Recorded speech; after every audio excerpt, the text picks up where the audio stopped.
It's Brazil. It's Switzerland. It's Serbia. And it's Cameroon. It's Group G. And it's the 2022 FIFA World Cup in Qatar.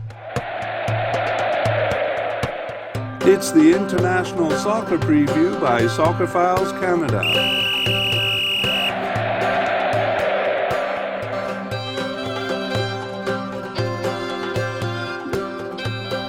Hello and welcome to the International Soccer Preview by Soccerphiles Canada. I'm Kevin. And I'm Connor. We are doing a group-by-group preview in this series, and this podcast is looking at Group G, made up of Brazil, Switzerland, Serbia, and Cameroon. Right, and this series will be followed by our next one, which is a team-by-team look at the players. Then shortly before the Cup, we'll be doing another podcast series with final updates on both the teams and the players. This series features a deep dive into the World Cup finals history of the teams. For a deeper dive still, you can check out any of the 9 podcast series we've done so far, and we'll talk more about that at the end of this podcast. Right, so now let's look at the 3 sections we'll be covering in this podcast.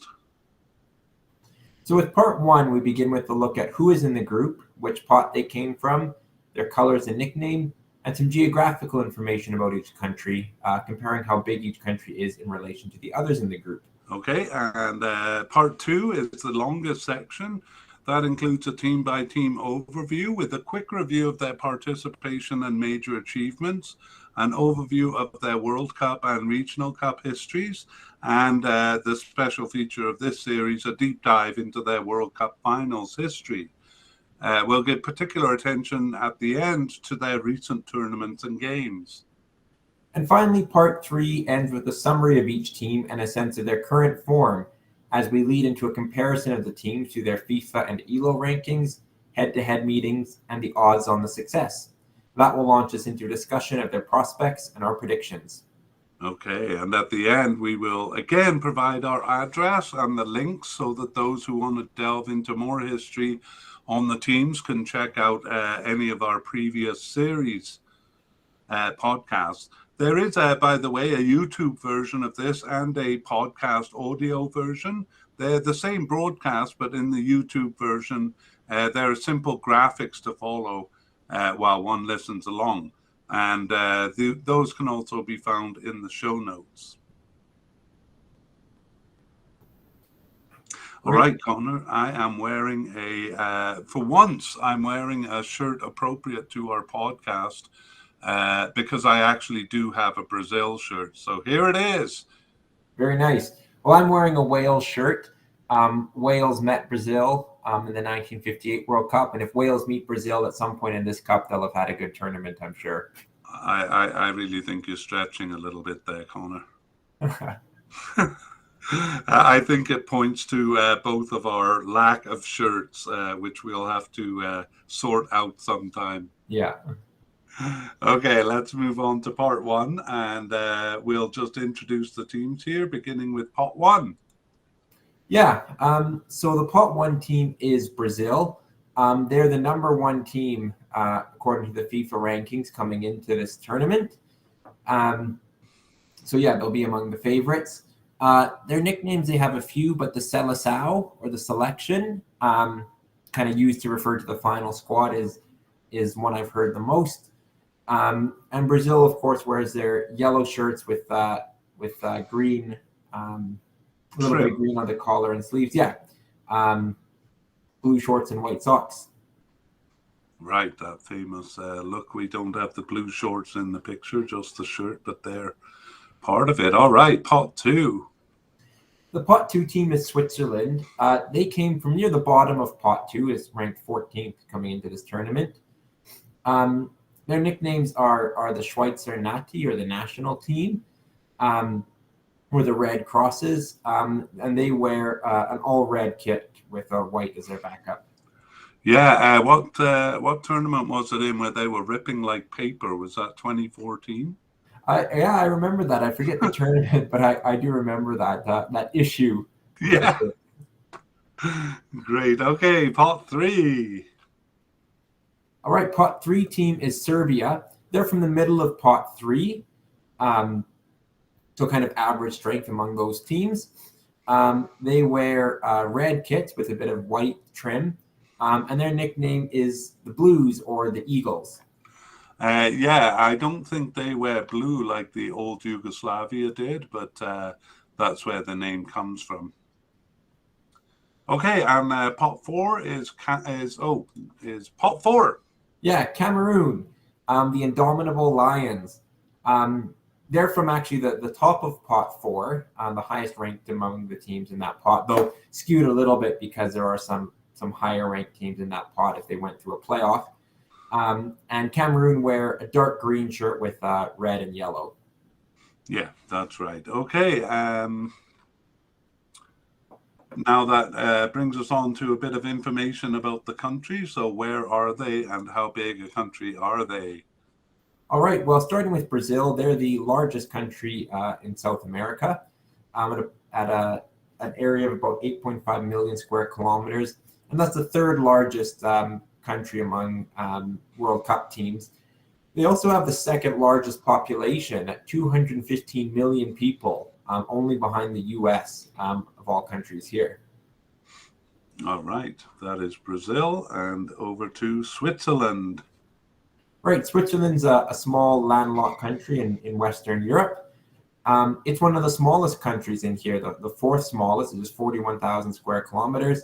And its population also relatively small, 8.7 million, has them ranked 25th out of 32 teams.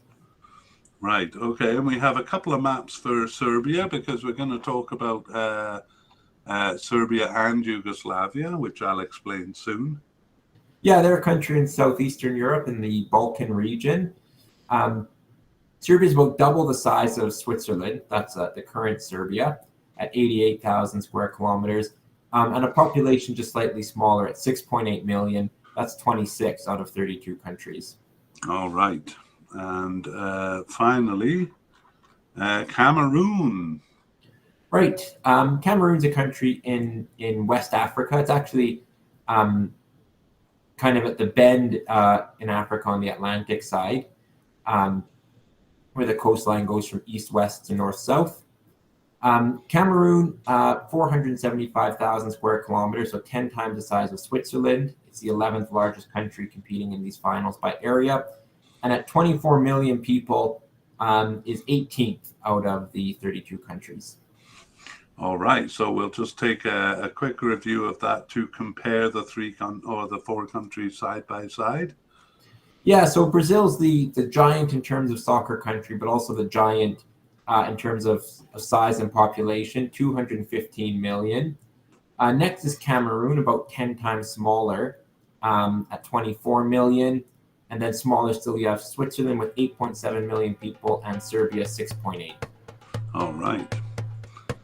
Okay, well, that brings us on to part 2 of the podcast, where we look at the team-by-team kind of histories and especially their recent history at the end. No, I mean especially the deep dive into their World Cup history, but also with a view to their recent history. So we'll begin with Brazil, whose first international game was in 1914. And Brazil is the only team to have completed qualification for every World Cup.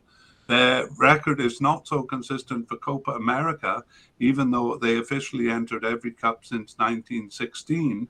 They withdrew from several cups in the 1920s, 2 in the 1930s and 40s, and once in the 1950s and 60s, last withdrawn from the Copa America in 1967. And Connor will kind of overview their achievements. Yeah, well, Brazil are considered the most successful soccer team in the world, not only because they won the World Cup 5 times, more than any other country, but because they have placed in the top 3 on 9 occasions. They did not win when they most wanted to, though. Both times Brazil hosted the Cup met with disappointment. At the regional level, it will surprise many to know that they are not the dominant team and not even second. In terms of Copa America title wins, they are third with 9 titles, well behind Uruguay and Argentina, who each have 15. Okay. Well, let's give an overview of the World Cup for them then. So they not only entered every edition of the Cup, but they're the only team to successfully qualify for every World Cup. They were not a dominant team in the early years, however, getting knocked out at the group stage in each of the first three editions. The first post-war Cup was supposed to rectify this, but 1950, as Connor said, proved a painful disappointment when they hosted, known as the Maracanazo, with host Brazil suffering a famous loss in the final, or what was effectively the final, to Uruguay. 1958 to 1970 saw 3 titles out of 4 and set Brazil on top of the football world. Ironically, the only tournament they did not win over those 4 editions was 1966 in England, where they were knocked out at the group stage. That's the only time that happened. Further wins in 1994 and 2002 established them as the most successful soccer nation with 5 titles. Actually, Connor, Germans might argue with what we're saying here. What do you think? Yeah, possibly in terms of perhaps getting to the semifinals. I think Germany has an equal or possibly better record. But I mean, looking at terms of titles, that's what people count, and Brazil has the most. So I think it's difficult to argue with that. Yeah. Anyway, 2014 saw them hosting again, but as in 1950, it ended in disappointment. Expectations of glory became humiliation with a shocking 1-7 loss to Germany in the semi-final. Ouch! Oh, so painful. Yeah. Okay, well, now we launch into the deep dive into their history, which we've divided into 6 parts, Brazil probably being the busiest team other than West Germany, perhaps. And so the first part deals with 1930 to 1938. So they were at a low in their region at the time of the first World Cup, withdrawing from all 5 Copa America tournaments between 1926 and 1935. They lost their first ever World Cup game in Uruguay in 1930 with a 1-2 loss to Yugoslavia. A 4-0 win over Bolivia in the second game was not enough to pass the group stage. Italy 1934 was worse still. That tournament was structured like the modern day finals, a knockout competition from starting with the round of 16. They lost 1-3 to Spain, who scored all 3 of their goals between 18 minutes and 29 minutes. Their star striker, Leonardes, nicknamed the Black Diamond, got their only goal in the second half. They and all other non-European teams had traveled a great distance to play just 1 game. And when FIFA broke their word and hosted the next cup in Europe also, all of South American teams dropped out. However, Brazil did not, and in 1938 they got more than 1 game. The round of 16 game with Poland is a famous game. Poland's Wilimowski scored a 4th goal at 89 to make the score 4-4 and push the game to extra time. There, Leonardes, who had scored the first goal of the game, added 2 more. Poland's Wilimowski scored a hat-trick in the regular time, scored his 4th goal at 1:18, just 2 minutes before the end of extra time. But that was not enough to overcome Brazil's 2 goals, and Brazil advanced. The quarterfinals saw a 1-1 draw with Czechoslovakia. It was a famously brutal game dubbed the Battle of Bordeaux. 2 Czech players were rushed to hospital with broken bones, and 3 other players were injured. 2 Brazilians and 1 Czechoslovakian player were sent off. Those are the only ejections of the tournament, and it ended in an all-out brawl. The result has not been resolved. The result had not been resolved through extra time, and it required a replay game. Blessedly, the second game was much tamer, and Brazil won 2-1, coming back from a goal down with 2 second-half goals. They moved on to face tournament host. No, they moved on to face defending champions Italy in the semi-final. The Brazilian manager made the decision to leave Leonardes, who had scored in every game to that point, and another key player on the bench, declaring he was resting them for the final. It seems more likely, given the many elements of corruption around the World Cup at that time, that he was coerced into doing that. Brazil lost 1-2 and made their way to a third place match where they beat Sweden 4-2. Leonardes scored twice to win the Golden Boot Award. All right, for part two, we'll look at 1950 to 1962. So post-war, Brazil looked to win their first title as host in 1950. After winning their group, they advanced to a final round where they crushed Sweden 7-1 and Spain 6-1. The third game with Uruguay was effectively the final, although Brazil needed only a draw to win the tournament.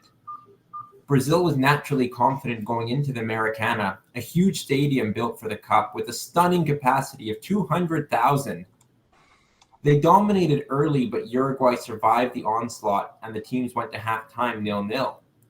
Brazil scored early in the second half, but Uruguay tied it at 66.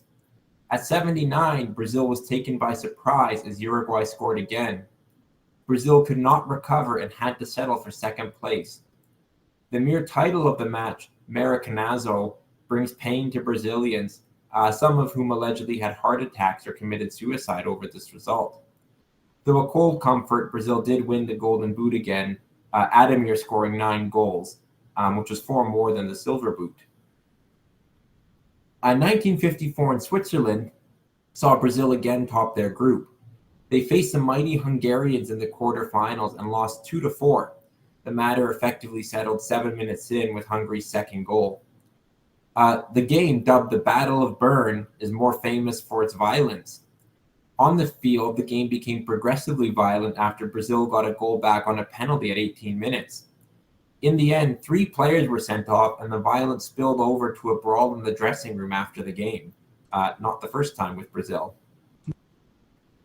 1978 Sweden featured a 17-year-old Pelé, and the only European-hosted World Cup that was won by a non-European team. Pelé was actually on the bench for their first 2 games as Brazil won their group. He scored the only goal at 66 minutes in their quarterfinal win over Wales, but came into the spotlight with an uninterrupted hat-trick in the semi-final, a 5-2 win over France. It was 5-2 in the final over host Sweden, Bava and Pelé each scoring 2, and Brazil had their first title. Brazil earned their second title in Chile 1962. For a third time, the tournament started with a win over Mexico, just 2-0 this time. Pelé scored the second goal, but it would be his only goal of the tournament, as the star was injured in the following game, a 0-0 draw with Czechoslovakia, and out for the tournament. A 2-1 win over Spain saw them through in first once more. The quarterfinal paired them with England, and Garrincha proved the goal-scoring hero. He had been on the squad in 1958 and earned 2 assists, but he was prominent in this cup. The semi-final saw a 4-2 win over host Chile. It was a tight game and a rough one with 2 players sent off, one of them Garrincha, who had scored their first 2 goals.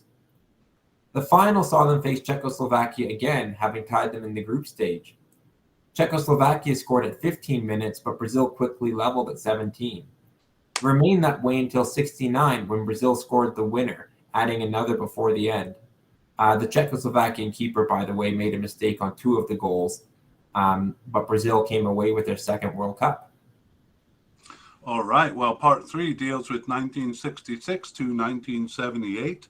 England 1966 was their worst result in World Cup history, although it began with a 2-0 win over Bulgaria.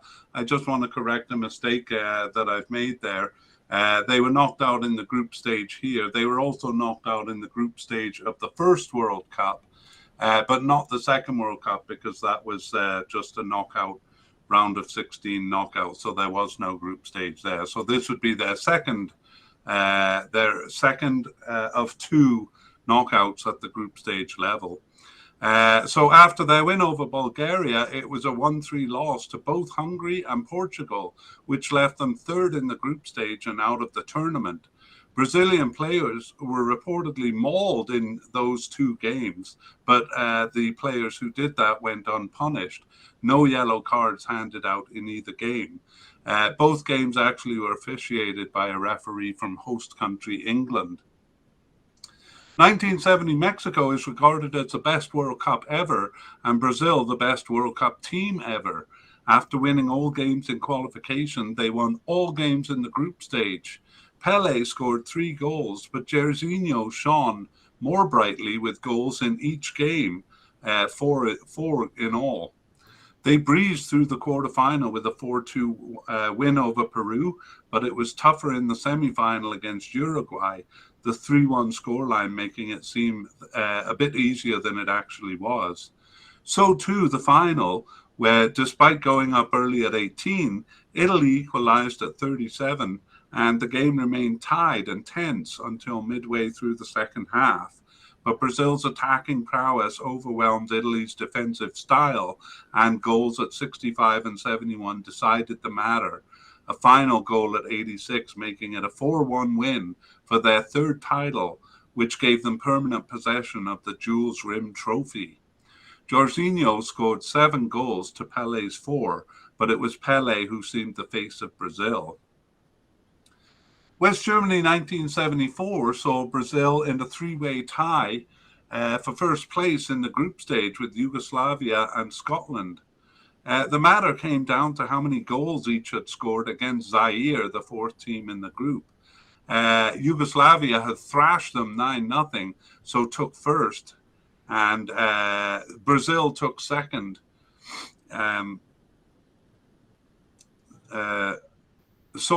Brazil took second place over Scotland, who I think they scored only 1 goal over Zaire. Two goals over Zaire, whereas Brazil had scored 3. This tournament featured a second group stage, and in that they won 1-0 over East Germany and 2-1 over Argentina. And that brought the matter of who would reach the final down to the third game with Netherlands. The Dutch had come out of nowhere to shock the world with their total football philosophy. That's where players readily and confusingly exchange positions on the field. And even Brazil proved no match for it, losing 0-2. They met another team at the peak of their career in the third place match and lost to Poland there to finish in 4th place. Argentina 1978 was closer to home, and it opened with a 1-1 draw with Sweden and an incident. Brazil was awarded a late corner kick. They scored a winning goal on it, but the goal was disallowed as the Welsh referee insisted that he blew the final whistle while the ball was in the air. Naturally, Brazilian fans were furious. Anyway, Brazil secured their passage in second place with a draw in Spain and a win over Austria. This too was a tournament featuring a second group stage, and they secured. Brazil beat Peru 3-0 and then went scoreless with host Argentina. Brazil did what they needed to do, beating a still in form Poland, but suspicion surrounds Argentina's 6-0 win in the other match over Peru that saw them through to the final. For Brazil, it was another third place match, and this one they won over Italy. All right, that brings us to part 4 of 6, beginning with 1982 in Spain. Brazil won all 3 group stage games over USSR, Scotland, and New Zealand. In the second group stage, they easily beat defending champions Argentina 3-1, a young Maradona earning an ill-tempered red card at 85 minutes before Argentina got their late goal. In what is considered one of the best World Cup games, a pattern was established of Italy scoring, then retreating back to their defensive shell. This happened 3 times, with Brazil breaking through that shell twice. However, they were unable to when Italy took the lead for the 3rd time at 74 minutes. Paolo Rossi scored all 3 of Italy's goals. Renowned players Zico and Socrates had, along with the whole team, showed good Brazilian flair, but Brazil fell short of the final. 1986 in Mexico also saw 3 wins at the group stage. Poland's period of strength was coming to an end even before Brazil's 4-0 win over them in the round of 16. The tournament ended with another memorable game, this one against France, or Brazil's tournament, I should say. They played to a 1-1 draw, and in extra time, Brazil hit the woodwork twice and frequently overran France. However, keeper Joel Batz kept France in it. Among other things, he saved a Zico penalty 12 minutes from time and also saved a penalty in the shootout, where Brazil missed their first and last for a quarterfinal exit. 1990 was an even quicker exit still, but saw Brazil winning all group stage games yet again. Brazil lost to Argentina in the round of 16, the only goal coming 10 minutes from time. USA 1994 was the next World Cup. Just to interrupt a bit, Connor. Go for it. They played actually a warm-up game in Canada, in Edmonton here. It was during the summer, so they didn't freeze. And me and your dad attended that game, actually, and it was a 1-1 draw. But I really feel like I influenced the World Cup there, because when Romario scored, he kind of came over to celebrate underneath where I was. So I think the 19-year-old me shook a fist. No, I would have been a bit older than that, but shook a fist at him and called him a bun from the stands. And, I think that's what honed Brazil's team to enable their title win here. Yeah, they got on track because Canada tied that game. Yeah. 1-1. Yeah, I may have done a disservice there, but motivated him to achieve greatness there. Yeah. Well, the tournament itself began with a 2-0 win over Russia and a 3-0 win over Cameroon. Sweden held them to a 1-1 draw in their final group stage game and both advanced. In the round of 16, Brazil were under threat from host USA when Brazil took a red card just before halftime. However, USA relinquished the advantage by getting their own red card at 64 minutes, and Brazil got the only goal of the game at 72. The quarterfinal with Netherlands ended with a 3-2 win for Brazil, and Brazil met Sweden once again in the semifinal, and it was again low scoring. A motivated Romario getting the only goal of the game at 80 minutes. That brought them to the final with Italy, which went scoreless all the way to penalties. It ended with Italian hero Roberto Baggio famously skying his penalty far over the crossbar and giving Brazil their 4th title.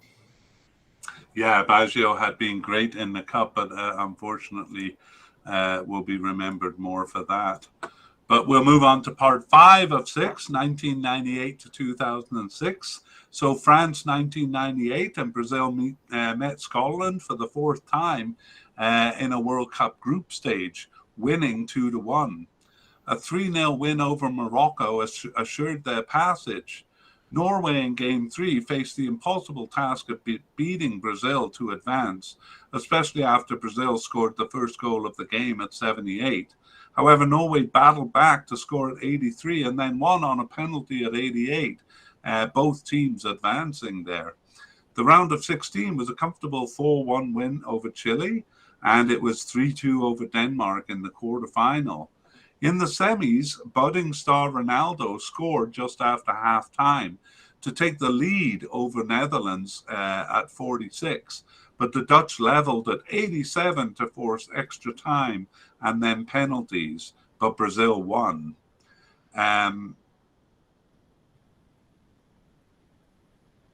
Okay, let's move on to 2002. I guess just to wrap that up, yes, they met France in the final of that tournament where Zidane scored the first 2 and host France won their first title. Oh, right. Okay, sorry, I was getting a little bit confused. But yes, in the final, it was a win. It was a loss to France, host France. Thanks, Connor. Okay, 2002 in South Korea, Japan would see the Brazilians earn their 5th title. They didn't come in with great hope, having lost 7 of their 10 road games in qualifying. However, they once again won all 3 group stage games. Rivaldo got the winner on a penalty at 87 against Turkey in the group stage and would go on to score in each of their first 5 games. However, he earned no notoriety for a shameful simulation in that Turkey match. Late on and already 2-1 up, a Turkish defender kicked the ball a little hard, but with no great ferocity towards Rivaldo, who was standing at the corner waiting to take a corner kick. The ball hit him on his shielding arm, but he went down holding his face and rolling around holding his belly as if he'd been shot. It earned actually a second red card for the Turkish player, and Rivaldo suffered no punishment in the tournament itself, but on video review he was fined $4,500 for simulation and unsporting behavior. Have you seen that clip, Connor? I have, and I actually think I remember it live. Such was my outrage at the ridiculousness of it. A lot of people were outraged by that, especially since the Turkish player, got a red card out of it.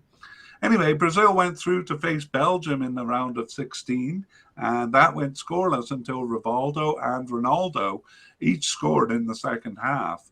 Brazil beat England. They got the best of England on both goals in the quarterfinal. The second one was a famous free kick by Ronaldinho, catching the goalie out of position on a bit of an odd but a perfectly taken free kick. Ronaldinho then took a harsh red card later in the game, but Brazil passed to the semi-finals, where they once again met Turkey. This time it was less dramatic, with Ronaldo scoring the only goal of the game at 50. He went on to score both goals in the final against Germany and won the Golden Boot Award. That was Brazil's 5th title. 2006 was set in Germany, and once again, Brazil won all group stage games. A tremendous effort by Ghana in the round of 16 was to no avail, as Brazil won 3-0. But France kept the Brazilian attack under good control and won on a single goal at 57, subjecting Brazil to a quarterfinal exit.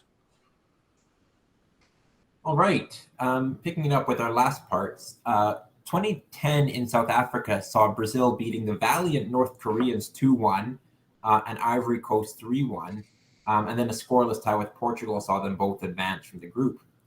Chile was just entering a good period, but proved no match as Brazil won 3-0 in the round of 16. Brazil showed their flair in the first half against Netherlands and were up at halftime on a goal at 10 minutes. They were frustrated, though, by Netherlands' comeback goals at 53 and 68, and a red card at 73 made further comeback difficult. It ended that way, and Brazil were once again out in the quarterfinals. In 2014, Brazil hosted for a second time with hopes of overcoming the disappointment of 1950. In the group stage, a 0-0 draw with Mexico was sandwiched between wins over Croatia and Cameroon. Star Neymar's first goal was the 100th goal of the Cup in Brazil's 100th World Cup appearance. That was in their Game 3 win over Cameroon. Brazil was edged, however, by Germany, who reached that 100-game milestone in their first game of this tournament. So Germany's actually played more games at World Cups than Brazil. That's funny, because I think we were talking about that in a previous podcast, wondering who had more. Yeah, so it is Germany. Mm-hmm. Brazil and Chile played out a 1-1 draw in the round of 16. And actually, Brazil was almost out when Chile slammed the shot off the crossbar in the last minute of extra time. 3 out of the 4 penalties, the first 4 penalties were missed, but it ended when Chile hit the post, and Brazil won on penalties. The 2-1 quarterfinal win over Colombia was a rough affair with 54 fouls. Wow. Brazilian star Neymar was stretchered off and out of the tournament after receiving a flying knee in the back by Juan Zuniga. Do you remember that one? I do, and I was always a bit surprised that there wasn't more kind of anger towards Zuniga. I've looked at it again, and it looked very intentional, but he seemed to get away with just by saying oops. Yeah, like we said, it took Neymar out of the tournament. He was really the face of Brazil at that time. Mm-hmm. But the really historical event of the tournament took place in the semifinal against Germany and surpassed even the shock of the 1950 Maracanazo. In a collapse really beyond description, Brazil allowed 5 goals by 29 minutes, with 4 of them coming in a period of just 6 minutes. Oh, my Lord. It ended in a humiliating 1-7 loss. No surprise that they were not mentally present for their 0-3 loss to Netherlands in the third place match. More disturbing was a defensive lapse reminiscent of the semi-final that allowed Netherlands their opening goal on a penalty just 3 minutes in. So that game starting almost as poorly, but not to the same extent as their semi-final against Germany. Yeah, it just completely fell apart there. All right, well, that brings us to the end of the long history of Brazil, probably the longest World Cup history in the world there. But it continues on actually with their 2018 tournament, which we'll look at in detail here. Yeah, so in qualifying, Brazil lost their first game, but then none after that for a consistent and really imperious qualification. Yeah, 10 points ahead of Uruguay there. Yeah, they suffered only 1 draw at home to Uruguay and 4 on the road, but finished with a record of 12 wins and 5 draws and 1 loss from 18 matches. At the tournament, actually, Brazil meet in 2018 also played Switzerland and Serbia, who they're grouped with again here. Mm-hmm. At that time, Costa Rica were the other team. And Brazil started kind of uncharacteristically slowly. They tied Switzerland and needed injury time goals to beat Costa Rica, though they did look more convincing over Serbia and still finished first in the group stage. Star Neymar continued to take center stage, both for good play and ridiculous antics. And they swept past Mexico, but Belgium proved too much for them in the quarterfinal. So Brazil exited in the final 8. All right, well, kind of a bit of a sudden exit, but overall not a really great tournament apart from the qualification there. Let's see how they did for 2022 World Cup qualifying. Yeah, they actually qualified with an even better record than they did in 2018. Wow. Yeah, they tied only 3 games, won all the others, and finished a distant first in the large qualifying group, 6 points ahead of second place Argentina. But 17 points ahead of third place Uruguay. Yeah, incredible. They actually were one of the first teams to secure passage to the to this World Cup. And they haven't even finished qualification, Connor. That's right. They had a game against Argentina that was called off allegedly for Argentinian players breaching COVID protocols, and that game is yet to be played. And yeah, I think actually they've just called it off now. Yeah. They were going to play it in September, but I believe it's being called off. Well, it makes no difference. Brazil and Argentina, we're going to finish 1 and 2 no matter what. Right. But kind of in summary, Brazil comes into this tournament in just kind of incredible form. South America is a very strong region, and they look very, very good in qualifying. That's right. And now we'll turn our attention actually to how they've been doing within South America.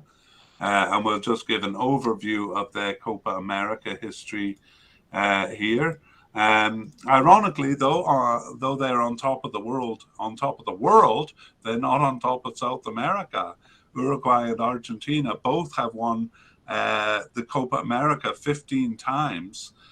This compares with Brazil's relatively meager 9 regional titles. This was twice in the early years, 1919 and 1922. Once in a long drought between 1923 and 1987. That was when they were winning all their World Cups. Their only title in that period was 1949. And then in 1989, and then a run of 4 out of 5 between 1997 and 2007. The 3 editions since 2007 were disappointing quarterfinal finishes, followed by a knockout at the group stage in the 2016 Copa America Centenario 100th year edition. And that was the only time, or the second time in their long history where they were knocked out in the group stage. Yes, and we're going to move on to 2022 19 and 21 tournaments and look at them in detail. Yeah, so Brazil hosted in 2019, and although they were playing without their injured star Neymar, they suffered a draw with Venezuela, but otherwise easily won the group with big wins over Bolivia and Peru. For the third time in 4 editions, they went to penalties with Paraguay in the quarterfinals, but for the first time they won.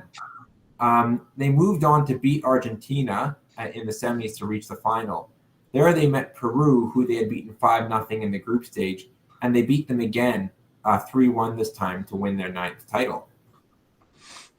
Right. Okay. Well, they also hosted in 2021 Argentina, or who was supposed to host? Was it Argentina? I think it was Argentina. Yeah. Yeah. Yeah. There's some controversy with COVID and all that, but anyways, Brazil hosted, and they won their first 3 games over Venezuela, Peru, and Colombia. Then tied Ecuador to finish first in a 5-team group stage, kind of a new format. They then beat Chile in an exciting quarterfinal, decided on a single goal in that game, as was a semifinal win over Peru. Both 1-0 wins. They met Argentina in the final and lost by the same score. It was a 0-1 loss, and Argentina took their first title actually in several years. Yeah, since 1994, I think it was. So a big win for Argentina. So that actually brings both Brazil and Argentina coming into this World Cup in pretty good form.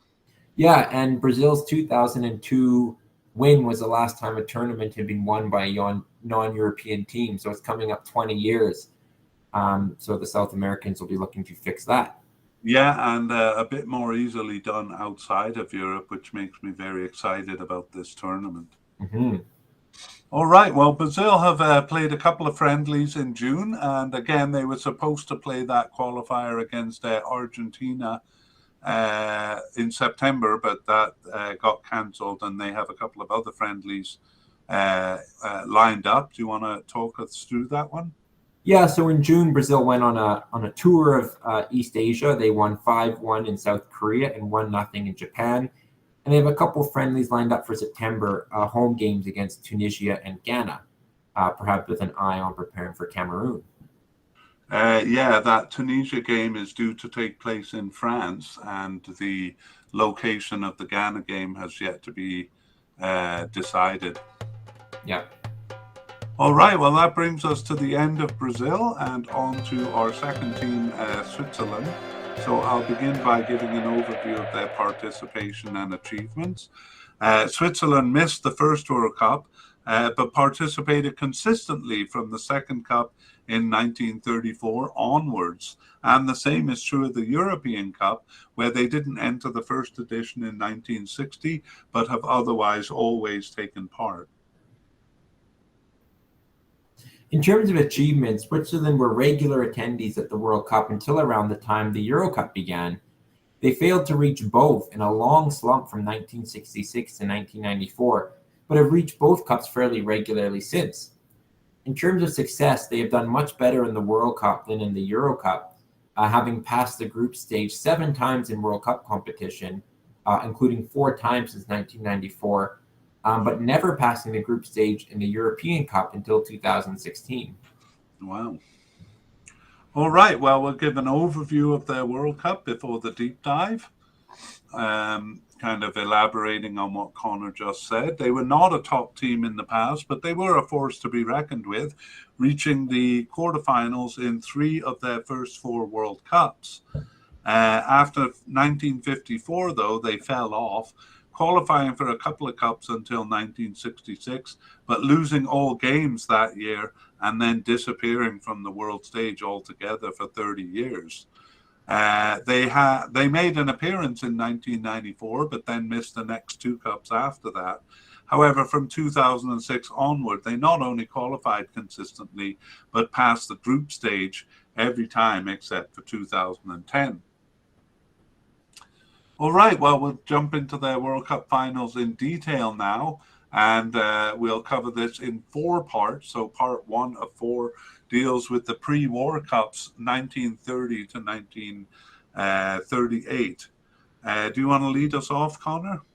Sure. So Switzerland did not make the trip to Uruguay in 1930, but were in Italy for the 1934 edition. They passed the first round with a 3-2 win over Netherlands. It was a loss, though, by the same score to Czechoslovakia in the quarterfinals. More famous than the team's performance was the infamy of Swiss referee René Mercier. Italian leader Mussolini, anxious to prove the superiority of fascism, met privately with referees and pressured them. Mercier must have proved particularly malleable, as the 2 games he officiated both featured Italy. His second was a quarterfinal replay of Italy and Spain, which was a travesty of fairness. Rather than recounting the many decisions that favored Italy, it is testament enough to note that he was banned from refereeing in his own country after that. So the position he was put in might make an interesting movie. Just to interrupt there, Connor, I just want to correct something I said in the Brazil the history. I made out 1938 to be kind of the cup of corruption, but it was actually 1934 Italy that is famous for being kind of corrupt. Gotcha. Yeah, Italy won that tournament, which they hosted. Yeah. In 1938, the cup was in France. Switzerland faced a proud Nazi Germany, so anxious to show their superiority that they had reinforced their team with the best of Austria's players. The game ended 1-1 and extra time did not resolve it, so a replay was required. Germany went up 2-0, but Switzerland scored 4 unanswered goals and knocked out the Germans in a shocking humiliation. Andre Abeglen, who scored the last 2 of the goals of the match, actually died during the war that was to come at just 35 years of age. Kind of an interesting story. Yeah, it'd be interesting to find out the details of that. All right, well, part 2 deals with 1950 to 1966. So 1950 Brazil found Switzerland in the cup once again. They lost their opener 1-4 to Yugoslavia. They faced host Brazil next and earned a tie on a late goal at 88 minutes. A 2-1 win over Mexico in the third game, however, only earned them third spot. Brazil in first place was the only team to advance there. Switzerland themselves hosted in 1954, and that cup is a bit famous for having an odd format. Though teams were in groups of 4, they only played 2 of the other teams. So the Swiss opened with a win over Italy. Eventual team top scorer Joseph Huey scored the winner at 88. Switzerland lost 0-2 to England in their second, and they didn't play Belgium, the other team in the group. They finished tied with Italy on points and goal difference. They finished tied with Italy on points, and goal difference was not a discriminating factor at this time. So resolution had to come through a playoff match. Huey scored twice as the hosts earned a 4-1 victory over Italy, 2 late goals emphasizing the win. That brought them to the quarterfinals, which saw the highest scoring match in World Cup history. It was 26-18. Okay, it wasn't. It was it was a 5-7 loss to Austria, made more intriguing by the fact that Switzerland was up 3-0 just 19 minutes in. In an utter goal fest of the first half, it was 5-3 for Austria by just 34 minutes, with 5 goals having been scored in the space of 9 minutes. Both Huey and Austria's Theodor Wagner having both scored hat-tricks. Only 3 players scored Switzerland's 11 goals, Huey with 6 and Robert Ballermann with 4, but Hungaria's Sandor Kocsis took the golden boot with 11 goals. Wow. Yeah. All right, well, Switzerland failed to make Sweden 1958, earning only a single draw in qualifying, but they did reach Chile 1962 through a playoff. There they lost all 3 games in a very tough group, featuring host Chile, defending champions West Germany, and the always tough Italy. In 1966, England, it was 3 losses again, starting with a 0-5 thrashing at the hands of West Germany, losses to Spain, and Argentina followed for an inglorious exit. All right, so 2 consecutive cups without a win there, but it only got worse after that as Switzerland failed to qualify for the next 28 years. 1994 was a solid qualification, especially after a fourth of a 5-place finish in their 1990 qualification group. Their tournament started against host USA, a 1-1 draw with both goals scored shortly before halftime. A 4-1 win over Romania followed, especially impressive given that Romania won the group and were a very strong team. They lost to Colombia in the third match, but finished second to reach the round of 16, where they lost 0-3 to Spain. 2 more non-qualifications followed, but 2006 saw them back in the cup. A scoreless draw with France was followed by 2-0 wins over Togo and South Korea. The second goal against the Asian was actually a controversial one. But they finished first in the group with no goals against and went on to a scoreless draw with Ukraine, easily the dullest game of the cup. Even the penalty shootout struggled for goals as Ukraine missed their first and Switzerland all 3 of theirs. Switzerland became the only team to exit a tournament without conceding a goal. And actually, this would lead to another record in the next cup, which we'll talk about shortly. Wow. Okay, well, part 4 of 4 deals with 2010 to 2014. And 2010 South Africa started with a win over eventual champion Spain. Game 2 proved the roughest game of the Cup with 6 yellow cards to Chile and 3 to the Swiss. However, the card that mattered the most was a red card to Switzerland at 31. The 10 men, though, kept it scoreless into the second half and actually achieved a record at the 68th minute by keeping the longest World Cup clean sheet run at 559 minutes. Any idea how many games that would be, Conor? That's, I guess, a minute shy of 10 hours. So, yeah, be quite a few games. 7 or 8 games, I guess. Yeah. Yeah. As an aside, this is a fact that you found actually. They also have another record of the most consecutive matches conceding at least 1 goal. So 22 games between 1934 and 1994. Isn't that funny? Kind of the worst and the best defensive records. Yeah, that is hilarious. Chile ended that run 7 minutes later into that game with the only goal of the game at 75. Still, a win over Honduras in the third game by a 2-goal margin would see them through. However, they barely mustered an attack, and they barely mustered an attack, and the game with Honduras ended scoreless, causing Switzerland an early exit from the cup. 2014 in Brazil was their 3rd straight cup, and it started well with a win over Ecuador, an excellent counterattack earning the win in injury time. In their next match, the normally defense-minded Swiss seemed thrown off balance when a defender suffered what seemed a serious facial injury just 9 minutes in and was subbed out. France scored at 17 and then again at 18 and went on to score 5 straight goals by 73. Switzerland saved some face with 2 late goals, and France actually scored a 6th goal in injury time, but the referee unwittingly blew the final whistle as it was headed for the net. A small blessing there for Switzerland. Still, a win over Honduras in the 3rd game would see them through. It seems that I just made a mistaken repetition of a line from the previous cup. But no, it was oddly the case here too. This time, Xherdan Shaqiri made sure that they did not suffer the goalless draw that they had last time, which actually would have seen them through anyway. But Xherdan Shaqiri scored a hat-trick. France and Switzerland advanced, just as in 2006.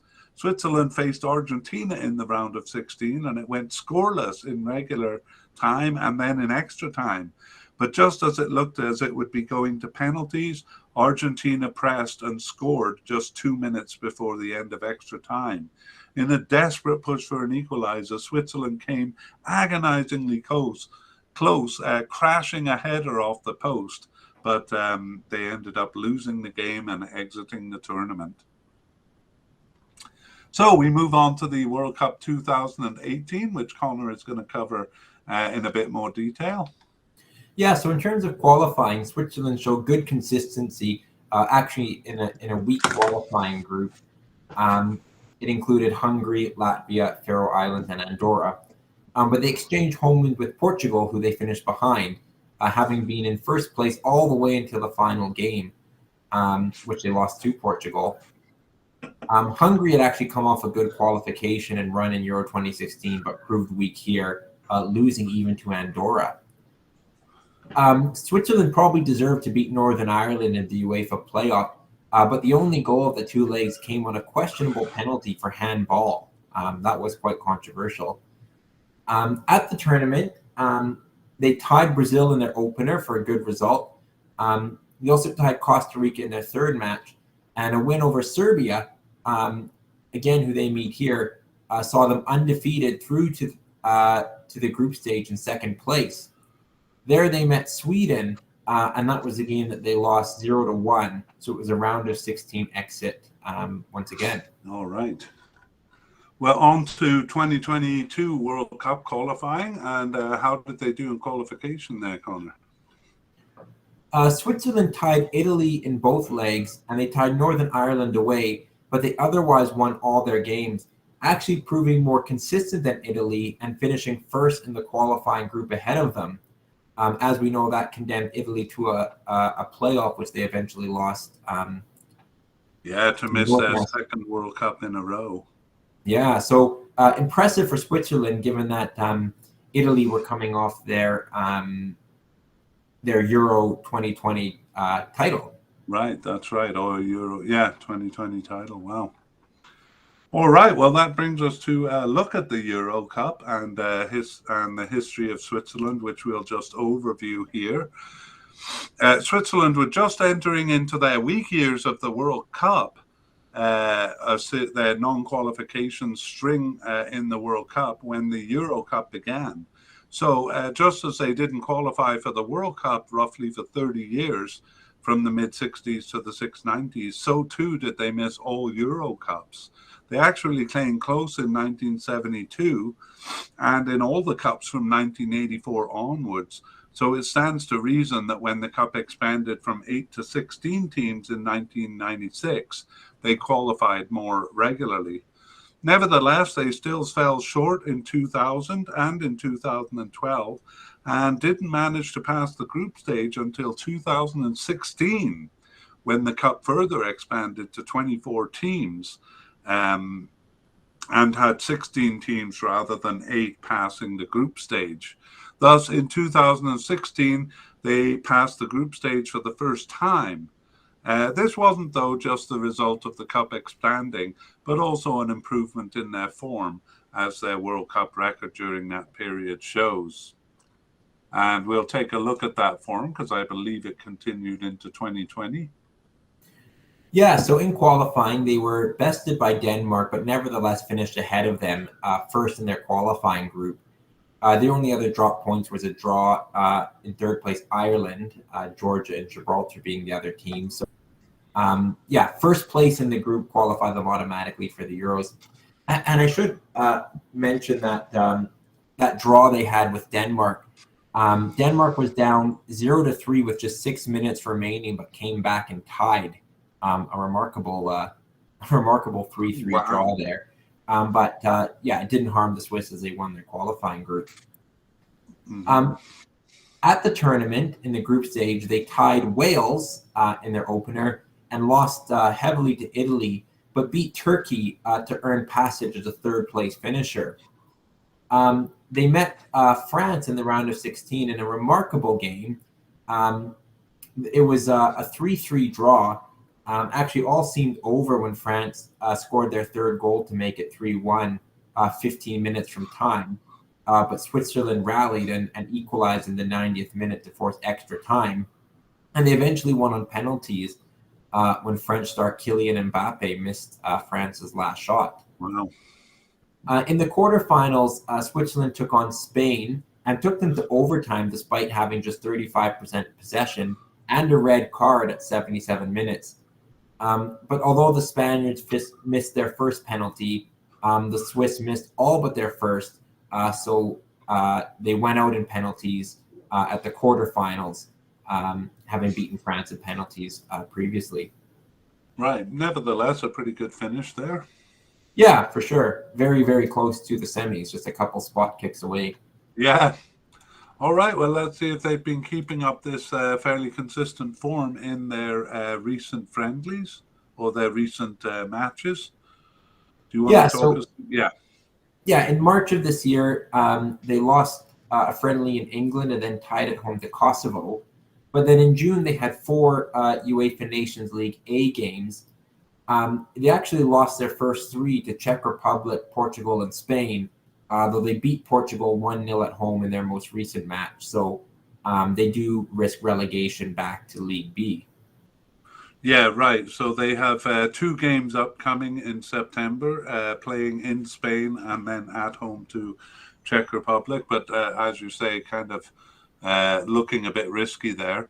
And they've only scheduled one friendly, pre-tournament friendly. That is against Ghana.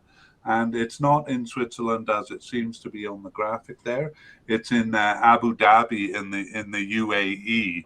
So kind of climatizing themselves in preparation for the Cup there. Do you want to take us through their World Cup schedule? Yeah, so Switzerland start with Cameroon. They then play Brazil in their second match and finish their group stage with Serbia. Right. Okay, and that brings us on to Serbia, and we will overview their participation and achievements here. Okay, so their first international game as Serbia was in 2006, but they're much older than that because they're the heart of the former Yugoslavia, with their 10 million people making up about 40% of the pre-1992 Yugoslavia. And they continued under that name when other parts of Yugoslavia broke off. So Croatia, Macedonia, Bosnia and Herzegovina, and Slovenia broke away, but they continued playing under the name Yugoslavia FR, or Federal Republic. They went until after the 2002 World Cup, when they further changed and became Serbia and Montenegro. And then after the 2006 World Cup, they separated from Montenegro, and ever since have just been Serbia. So according to FIFA, the records of the pre-1992 Yugoslav team and the 1992 Federal Republic of Yugoslavia team are all considered Serbia's legacy, or heritage, I should say. The record of all those teams then is thus covered here. So we look at Yugoslavia. They entered every World Cup, a record which only Brazil shares. Yugoslavia was disqualified in 1994, part of a US sanction decrying their role in the Slavic Wars. They participated, though, in 1998 and 2002. It was Serbia and Montenegro who participated in 2006, and Serbia from 2010. Thus, despite all the changes, Yugoslavia's and their legacy teams have missed only the one World Cup in 1994. Yugoslavia also entered every Euro Cup competition until the breakup. They even qualified for the 1992 Euro Cup amidst the breakup. Playing in the tournament would have been awkward since they had qualified with Croatian players and players from other countries that were no longer part of Yugoslavia. But then they would be in the cup without them, so it wasn't logical for them to play. And the UN sanction banning their play actually resolved that problem, and they were further banned from the 1996 edition. So they participated as Yugoslavia FR in 2000, Serbia and Montenegro in 2004, and Serbia from 2008. So pretty complicated participation there. Yeah. In terms of success, Yugoslavia had a fearsome though intermittent reputation. They did particularly well in the early years. In the World Cup, they reached the quarterfinals 5 times and the semifinals twice, Wow. including the first World Cup in 1930. They took second place in 2 of the first 3 Euro Cups in the 1960s. Despite strong showings in the 1976 Euro and 1990 World Cup, however, they were less of a force from the 70s on. Yugoslavia FR's round of 16 finish in 1998, the best World Cup result among any of their post-breakup names, and their 2000 quarterfinal finish, their best Euro Cup result. All right. Well, we will take a closer look at the World Cup, beginning with just an overview. Intermittently strong, it really is the best way to describe Yugoslavia's history. After their semi-final finish in the 1930 World Cup, they didn't qualify for any of the other pre-war cups. They returned in 1950 with a group stage finish, but had a strong period over the next 3 cups, passing the group stage every time and finishing 4th in 1962. It was sporadic success after that, failing to qualify 3 times but passing the group stage twice. That included 1990, just before the breakup. They did so as Yugoslavia FR in 1998. By that I mean they passed the group stage, but that is the best they've achieved. Serbia and Montenegro and Serbia, their best qualification was a group stage exit. All right, so we have divided the deep dive into 5 parts, and part 1 of 5 deals with 1930 to 50. So they were one of only 4 European teams willing to brave the voyage to Uruguay for the first World Cup in 1930.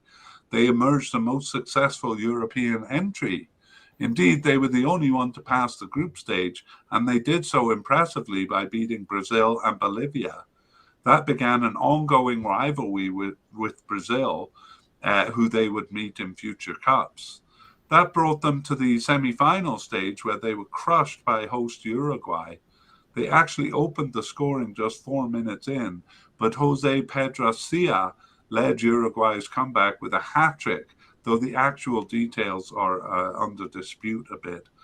Also unclear is whether there was a 3rd place match in the 1930 World Cup with USA. In the official record, there is none, but there are reports of Yugoslavia winning the game 3-1. Despite that success in 1930, they've failed to qualify in 1934 and 1938, but they returned to the Cup in 1950 Brazil.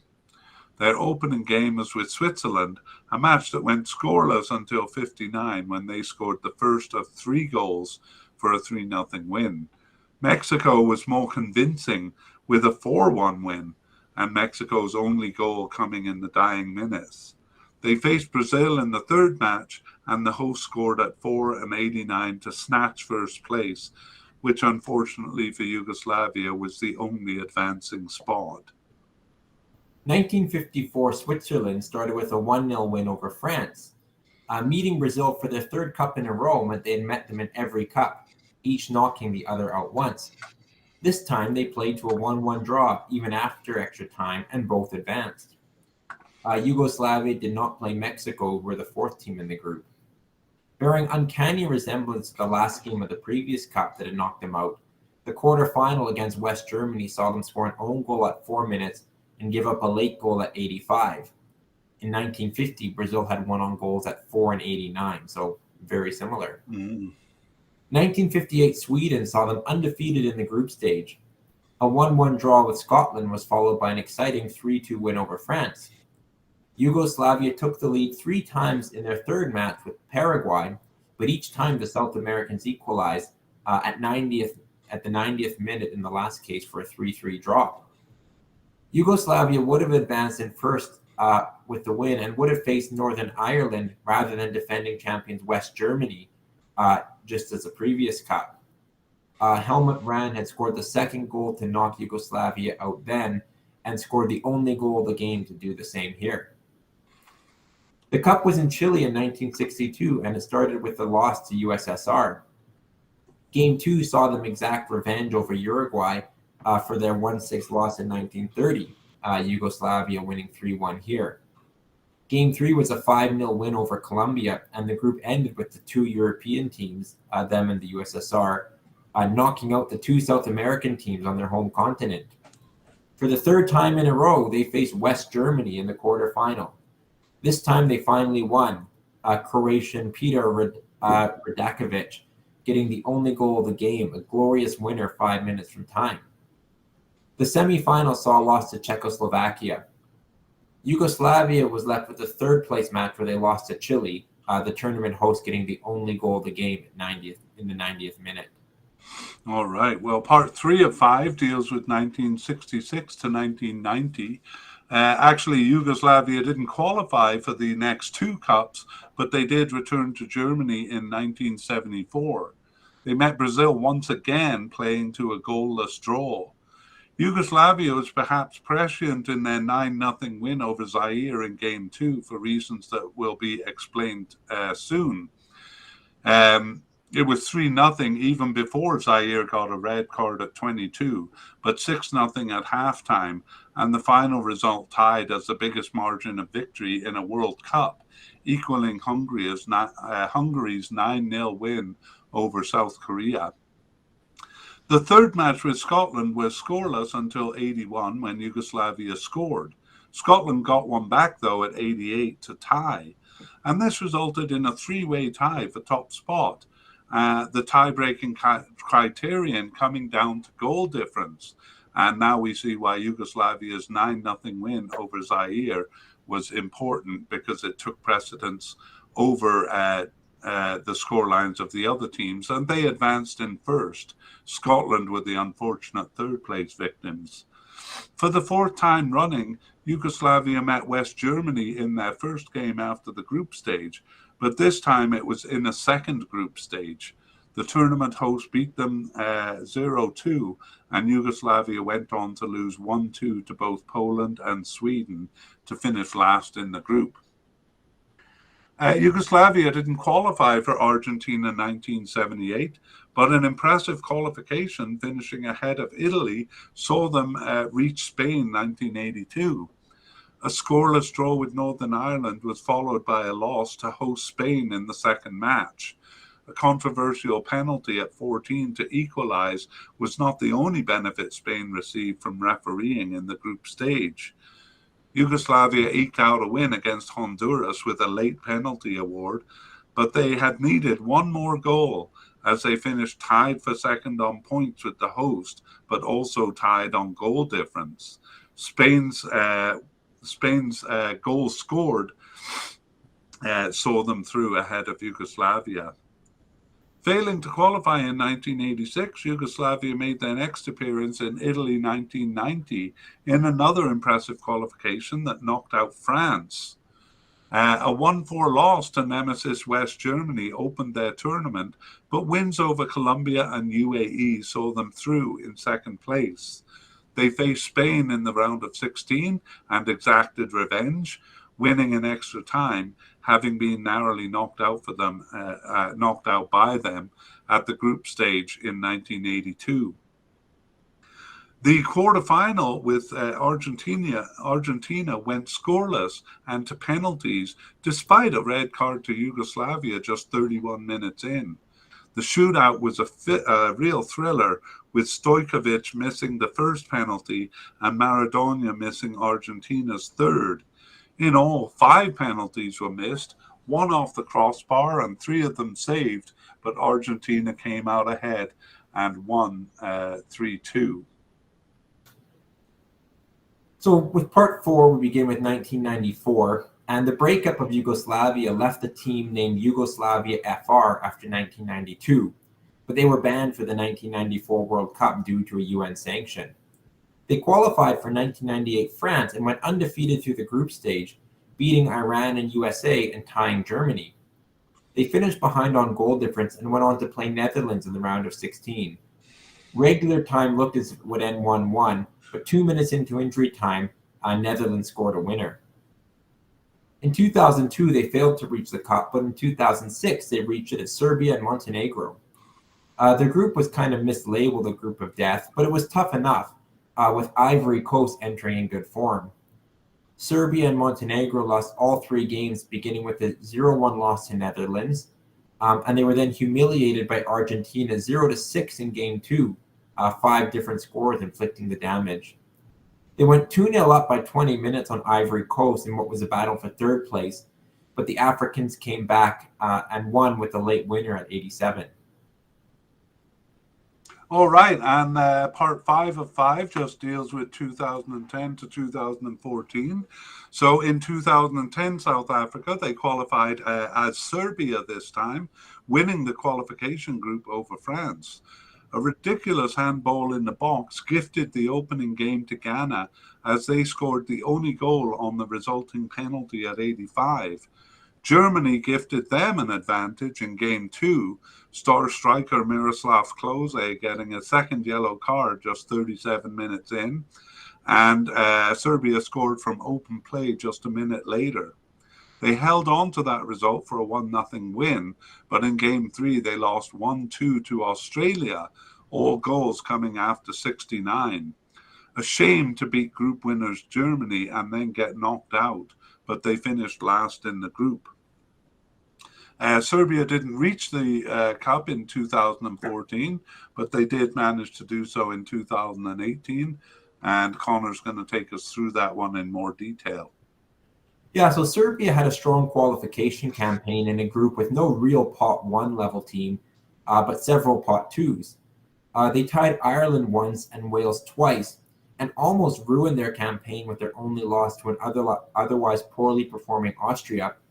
But consistency over Georgia and a weak Moldova saw them through in first place, an automatic qualification.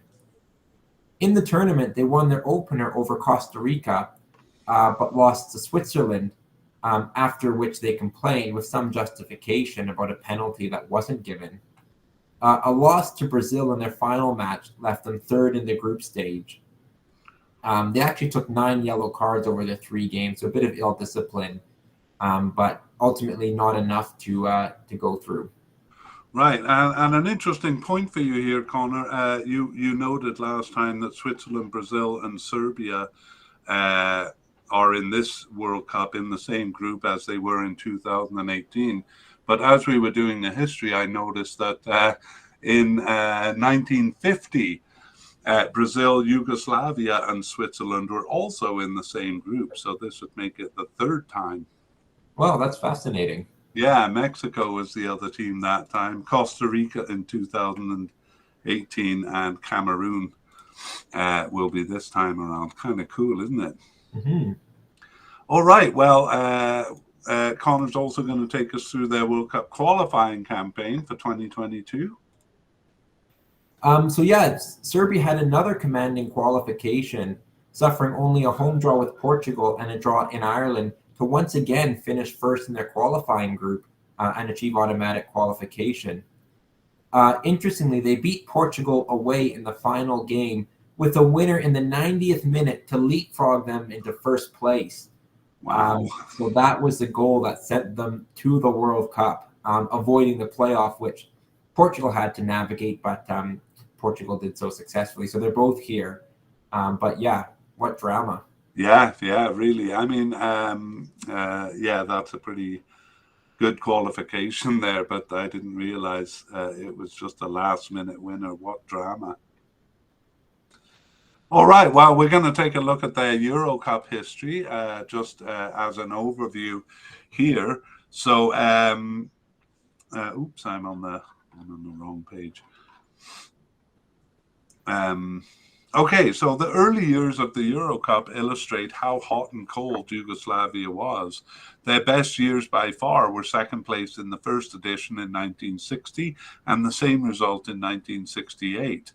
That good period ended with a 4th place finish in 1976. However, the years in between those successes, 1964 and 1972, they failed to even qualify. Though they never reached those heights again, they continued to qualify for every second cup. This included 1992, where they awkwardly earned the qualification as the old Yugoslavia, but had broken up as a country by the time the tournament came around. So as we've said before, the UN sanction prevented them from from competing in tournaments, and that solved UEFA's difficult problem there. And interestingly, the solution by UEFA to replace them in the 1992 UEFA or Euro Cup was to invite Denmark back, who had finished behind them in qualifying. And do you remember what happened there, Connor? Yeah, Denmark, they won it. They won the whole thing. They did, absolutely taking Europe by surprise there. Yugoslavia FR was also banned in 1996, but they qualified in 2000 and reached the quarterfinal. That was the last appearance, though, as neither Serbia and Montenegro nor Serbia alone succeeded in qualifying from 2004 onwards. Okay, well, we're going to look at Euro 2020 and their campaign there. Yeah, so their campaign started well with an away draw in Portugal, but ended up being bested by both them and Ukraine, dropping points to both of them at home to finish in third place, above just Luxembourg and Lithuania. Their Nations League performance earned them kind of a backdoor place in the playoffs, where they beat Norway in extra time in the semifinals. However, a late equalizer against Scotland in the final was not enough, as they missed their last shot of the penalty shootout, losing 4-5 in the penalty shootouts, which cost them qualification. So, so they were not at Euros. And interestingly, as you said, they've never been at the Euros as Serbia and Montenegro or Serbia, despite qualifying impressively for some World Cups in that time. Right, and despite the Euro Cup expanding to 24 teams from 2016 onwards, they should definitely be there. Yeah. All right, well, we'll take a look at their recent and upcoming games. They've played a bunch of friendlies, kind of interestingly, with teams like Dominican Republic and Panama, but those were in the middle of last year and may not be that relevant. So you just pick it up where you feel it's relevant, Connor. Yeah, well, I'll start with the ones in this year, in 2022. They had an impressive 1-0 win in Hungary, but then lost 0-3 to Denmark away. And then, like all European teams, they had a slew of Nation League games in June. They started with the home loss to Norway, but then beat Slovenia, won in Sweden, and then tied Slovenia again. So they're kind of in okay shape there with 2 wins, a draw, and a loss after 4 games. Mm-hmm. Right, and they have scheduled 1 pre-tournament friendly. They and other teams may be scheduling more, which we'll include in the update podcast. And that game is scheduled for November 18th in Bahrain, and it's being played in Bahrain. So again, trying to acclimatize them to the desert conditions, hey? Mm-hmm. Did you mention that was UEFA League B? If I may have, but we can confirm it now. They're in kind of the second tier of the Nation League. That's right, and they're the only team in the World Cup that's actually not in the Nations League A. So. Oh, interesting. Mm-hmm. All right, well, we'll finish just by looking at their World Cup schedule. Yeah, Serbia start with Brazil, the world number 1. Then they play Cameroon in a key match, and then Switzerland in their final game. All right. Well, we'll maybe talk about the significance of that later on. But it brings us to our last team, which is Cameroon. And we'll start with an overview of their participation and achievements. So Cameroon's first international game was in 1956. And they entered World Cup qualification in 1970 and have participated consistently since. They've also been very consistent in African Cup participation, first entering in 1968 and never failing to appear since then. In terms of achievement, they have reached the World Cup 7 times. Their best performance was in 1990 when they reached the quarterfinals. Regionally, they are one of the strongest teams in Africa, having won the African Cup 5 times, including twice in a row in 2000 and 2002. All right. Well, we will take a look at the World Cup history at first in overview. So they surprised by reaching the World Cup in 1982 because they hadn't come close before that, and in fact had been a fairly weak team. In their three campaigns prior to 1982, they'd been knocked out in early rounds, but that year they passed several rounds to reach the Cup. They performed respectably once there, but only well enough for third place in the group stage. They failed to qualify in 1986, but from 1990 to 2014, they qualified for all but one Cups. In 2006, they lost a tough battle to Ivory Coast. However, in their five successful qualifications since 1990, they have never again passed the group stage. So their World Cup is a little bit shorter. So we've divided it into two parts. Part one of 1982 to 1994. Take it away, Connor. So Cameroon's first World Cup was in Spain, 1982, and was, as mentioned, a respectable performance. It featured draws against three teams at peaks in their career. Peru does not often reach the World Cup, but had passed the group stage in two of the previous Cups. Cameroon went scoreless with them. Poland had passed the group stage of the last two World Cups also and would finish third in this one. It also went scoreless with them. Italy had finished fourth in the previous edition and would win this tournament. They scored at 60 minutes, but Cameroon equalized a minute later. Cameroon's three draws left them third in the group, ahead of Peru, but unfortunately short of advancement. They next qualified for 1990 Italy. In their opener, they stunned defending champions Argentina 1-0 in the opening game. The only goal came at 67 minutes, and they would be the only team to beat the South Americans until Argentina lost to West Germany in the final. Game 2 for Cameroon was a win over Romania. That game went scoreless until the 69th minute, when 38-year-old substitute Roger Milla scored the first of his two goals.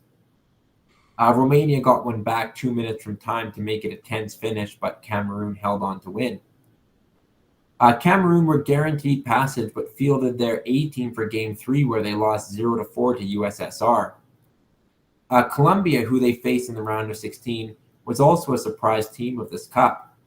Regular time went scoreless, but extra time was thrilling. Roger Milla, again a substitute, scored two in quick succession just after the halftime of extra time. Colombia pulled one back at 1:15 but couldn't recover, and Cameroon advanced to play England in the quarterfinal. England led 1-0 for most of the game, and then Cameroon earned a penalty at 61 minutes, which they converted, and they scored again shortly after to go up 2-1. It looked promising until 83 minutes when England was awarded a penalty themselves.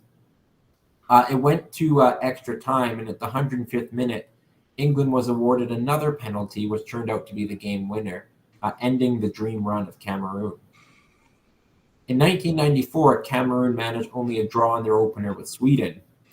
A red card to a key Cameroon defender, Rigobert Song, at 63 minutes, when the score was 0-1 against Brazil in Game 2, had devastating effects in this and the next game for the African team. They lost to Brazil 0-3, but really felt Song's loss against Russia in their final game, which was a 1-6 thrashing. That game actually featured two World Cup records. Cameroon's Roger Milla becomes the oldest player ever to score a World Cup goal, and Russia's Oleg Salenko becomes the only player to score 5 goals in one match. Interesting. All right, well, part 2 deals with 1998 to 2014. So 1998 in France also started with a draw. Cameroon had to settle for a point when Austria equalized in injury time. A red card at 42 against Italy contributed to a 0-3 loss. In Game 3 against Chile, a red card to Rigobert Song, who is the manager, by the way, Connor. Oh. Now. A red card to Rigobert Song, so he got 2 red cards in World Cups. At 53 here, whose red card in the previous tournament had cost them dearly, did not actually affect them here. In fact, they scored their equalizer 3 minutes later and held on to the draw despite that red card and another at 88. But 2 points saw them finish last, and they were once again out at the group stage. As in every previous cup, they opened 2002 South Korea and Japan, earning points, usually with a draw. This was no different as they tied 1-1 with Ireland. Game 2 was a 1-0 win over Saudi Arabia, Samuel Eto'o scoring at 66. A 0-2 loss to Germany in the second half left them with 4 points, not enough as Ireland finished in second place with 5 points.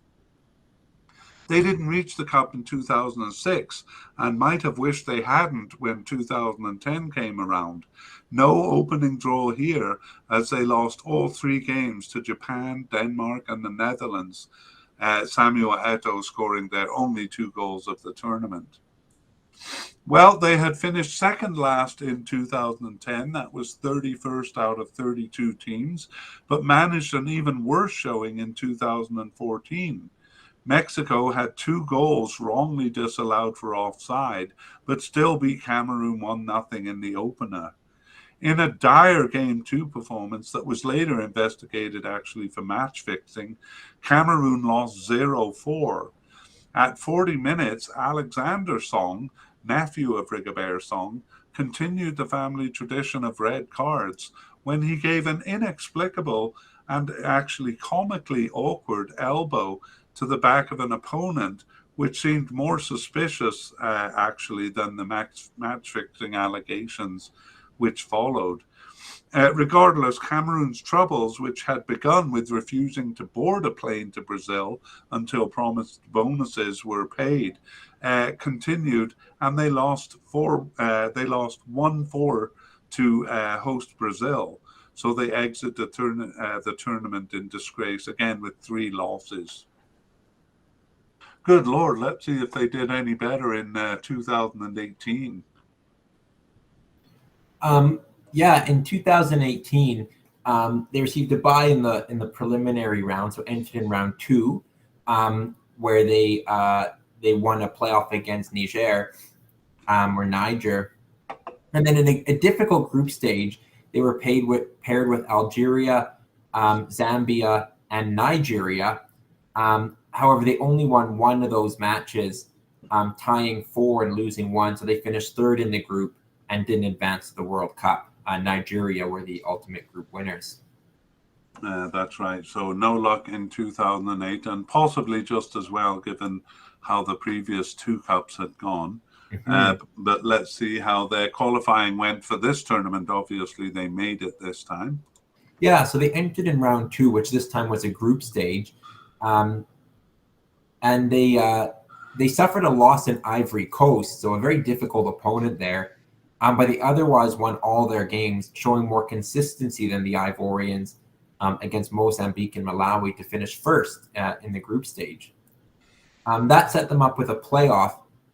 They lost the home leg of that playoff to Algeria, 1-0, but won by the same scoreline in the second leg. Both wins there were on the road, which is kind of unusual. The matter went to extra time where they seemed to have lost when Algeria scored at 118 minutes. But a goal at 120 plus 4 snatched the advancing spot by dint of giving them more away goals. So that is how they got to Qatar. That is incredible. All right. Well, we'll follow that up with a look at the African Cup history, just in overview here. So the African Cup record goes up and down, kind of like long rolling waves.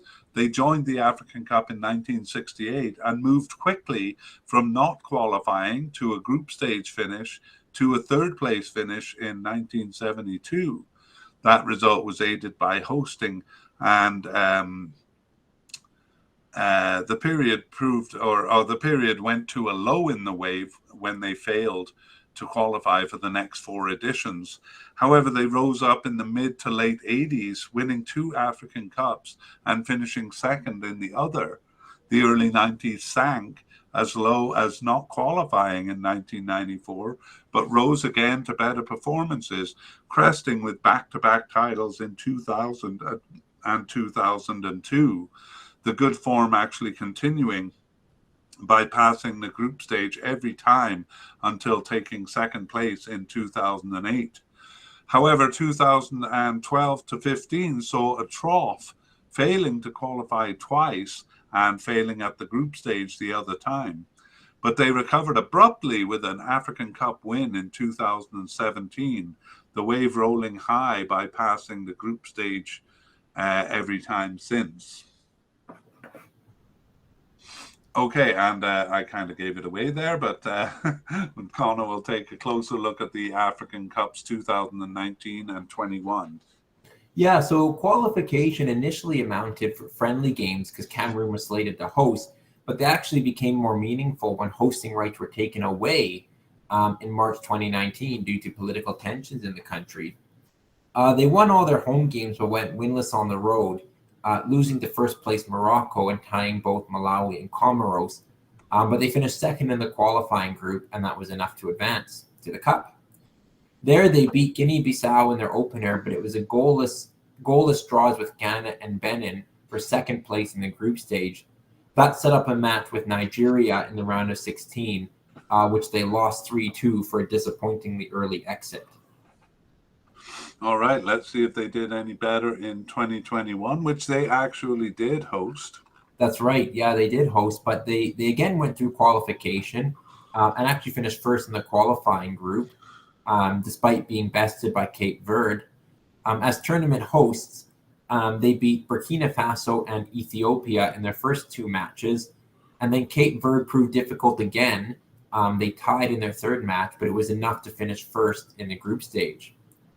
Cameroon beat a COVID-ravaged Comoros, and then the surprisingly successful Gambia to reach the semifinal, where they lost in a goalless draw on penalties to Egypt.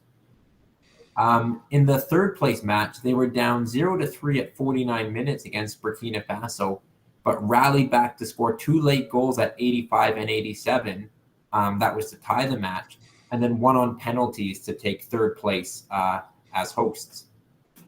Wow, great. And that was that B team. At least they started with that B team in Game 7 there, but I think they subbed in some of their top players when they were down.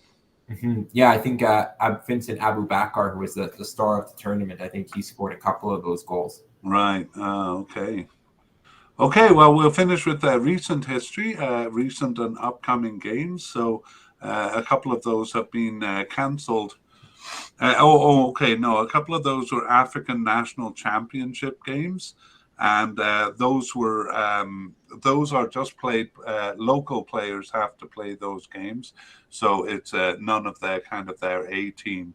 So we can ignore those ones. Yeah. So their games.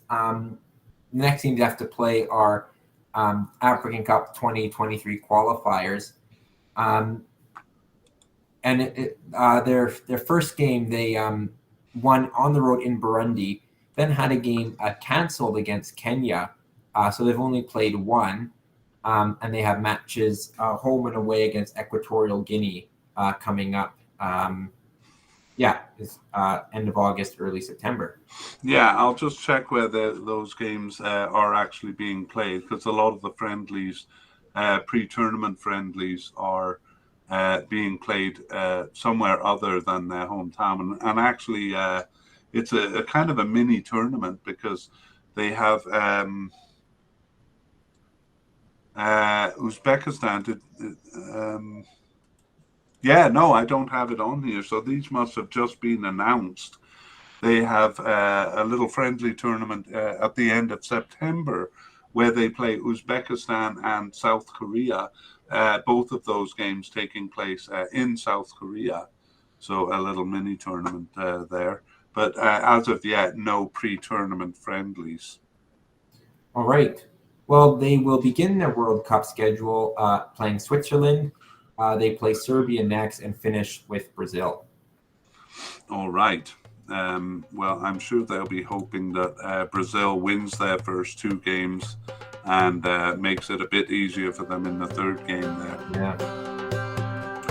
Okay, well, that brings us to part three, and we're going to start part three with a summary of the team and a look at their form coming into the Cup. So let's begin with Brazil. And another singular accomplishment is that they are the only non-European team to win in Europe, a World Cup in Europe, which they did in 1958. But it's actually the inverse that's perhaps more significant, in that they have won 4 of their 5 titles when the World Cup was played outside of Europe. They can't be described as having a weak period because success or failure does not correlate well between the global and the regional competitions of Brazil. For example, their strongest global period, 1958 to 1970, was part of their weakest regional period. It can be argued, though, that the current period is really their first weak period. Following their 2007 Copa America win, their performances had been relatively poor. They placed high hopes on hosting in 2014 to pull them out of that, but as we saw in the long history, that ended in humiliation. It was followed by a quarterfinal finish in the 2015 Copa America and a group stage knockout in the 2016 Centenario edition, which included teams from Central and North America. A quarterfinal finish in the 2018 World Cup would be good for most countries, but that finish in 3 out of 4 cups since their last title in 2002 could be defined as a slump for a country of which it is said the English invented the game, but the Brazilians perfected it. Yeah, Brazil's lack of a title or even a top 3 finish since 2002 is a slump. Whether the 2004 and 7 Copa America wins means the slump started later, or whether 4th place at home in 2014 means it isn't a slump, or whether the recent 2019 Copa America title means the slump is over, Brazilians won't have it. 20 years without a World Cup title for them is a slump. The strong 2018 World Cup qualification and the even stronger one in 2022 gives them hope. The Copa America title in 2019 and a solid 2nd place finish in 2021 also gives them hope. But all hope is aimed at winning another title. A semi-final finish or even 2nd place would satisfy most teams, but for Brazil, it would likely feel like failure, or at best a positive step in the hope of a World Cup title next time around. All right, well, that is Brazil, and we move on to Switzerland. Switzerland was not a top team in the early years, but was a respectably strong team. Quarterfinal finishes in 3 of 4 World Cups from 1934 to 54 is impressive, but is as much a result of the small pool of teams in the early years as it is a testament to their strength. Certainly, though, they were stronger than the years that followed. And from 1958 onwards, they dwindled in strength to the point of not reaching either the World Cup or the Euro Cup.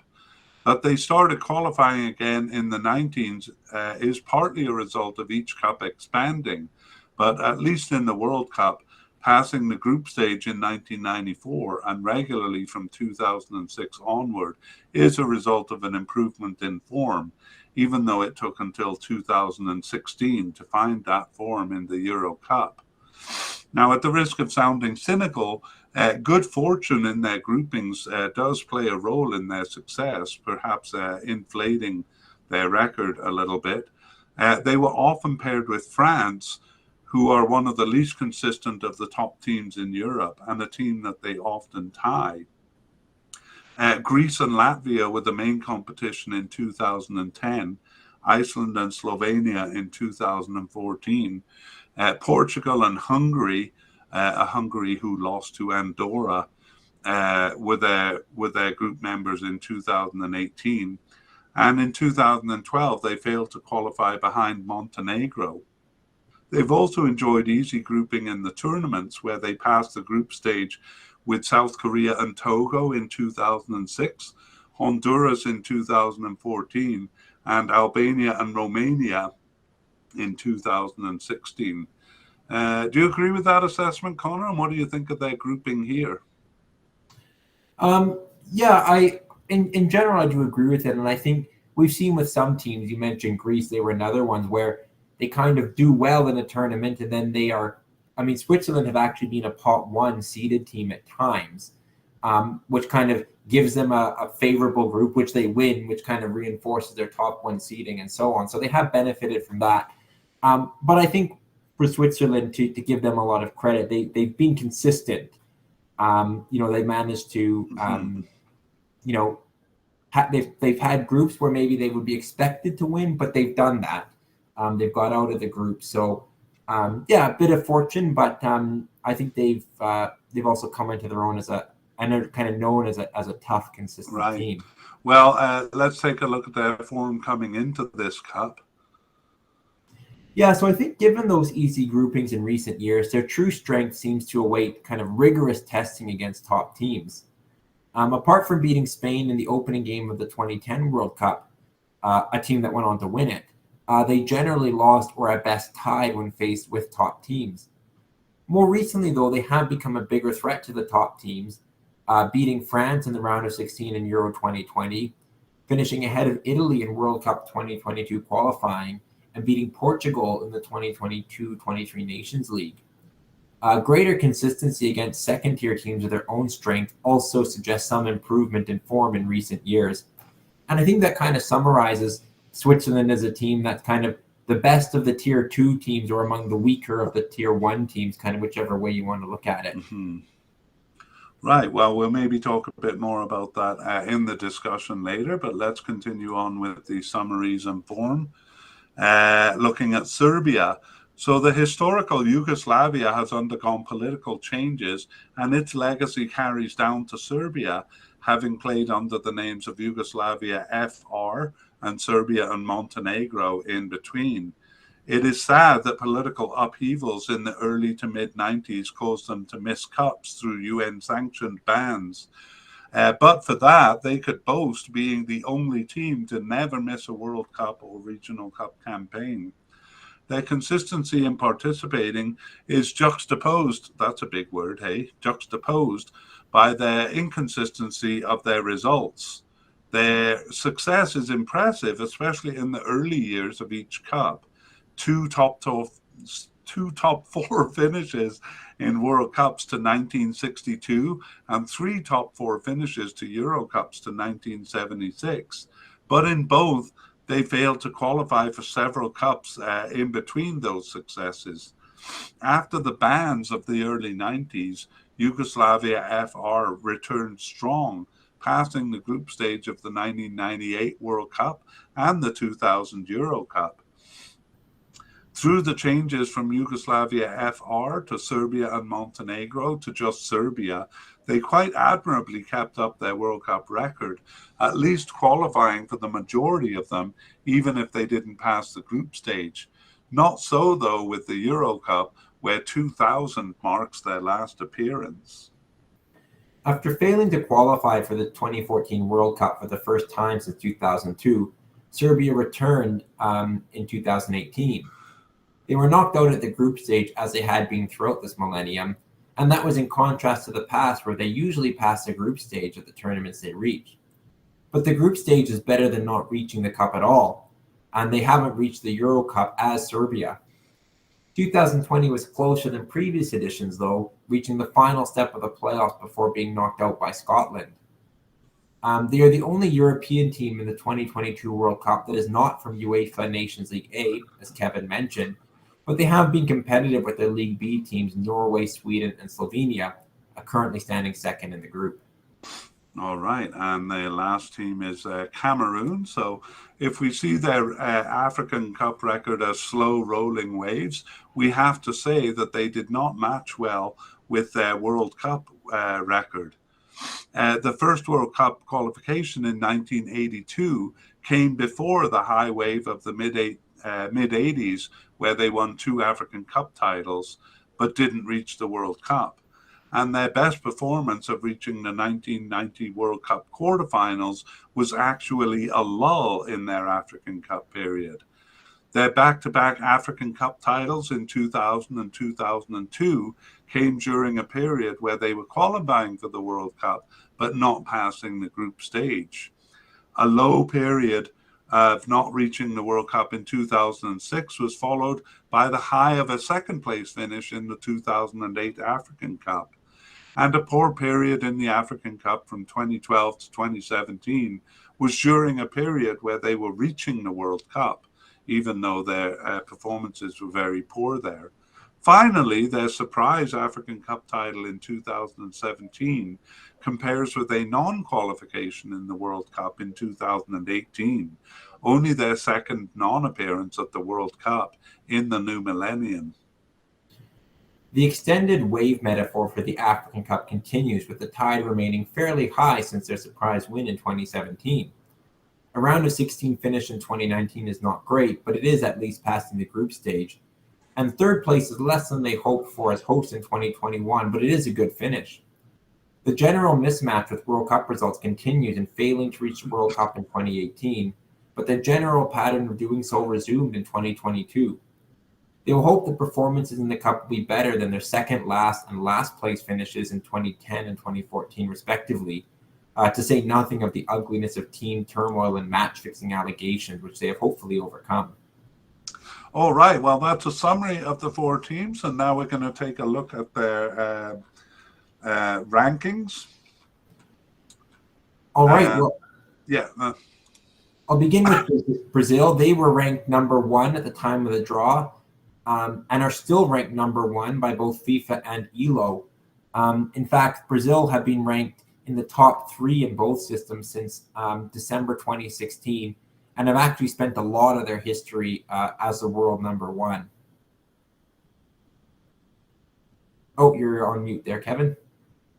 Right. Okay. In June 2013, they dropped as low as 22nd in FIFA rankings, but we've said several times we have a bit of a problem with FIFA rankings, and they were third. They remained third in ELO rankings. So I'd have to say they've pretty much never really been out of the top say 8 teams in the world. What do you think?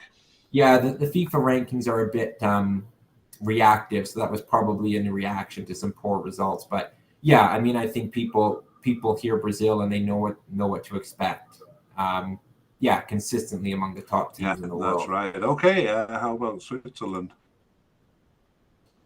Switzerland are currently 16th in FIFA and 14th in ELO, and that kind of spot in the teens is kind of their typical spot in both systems, at least in recent years.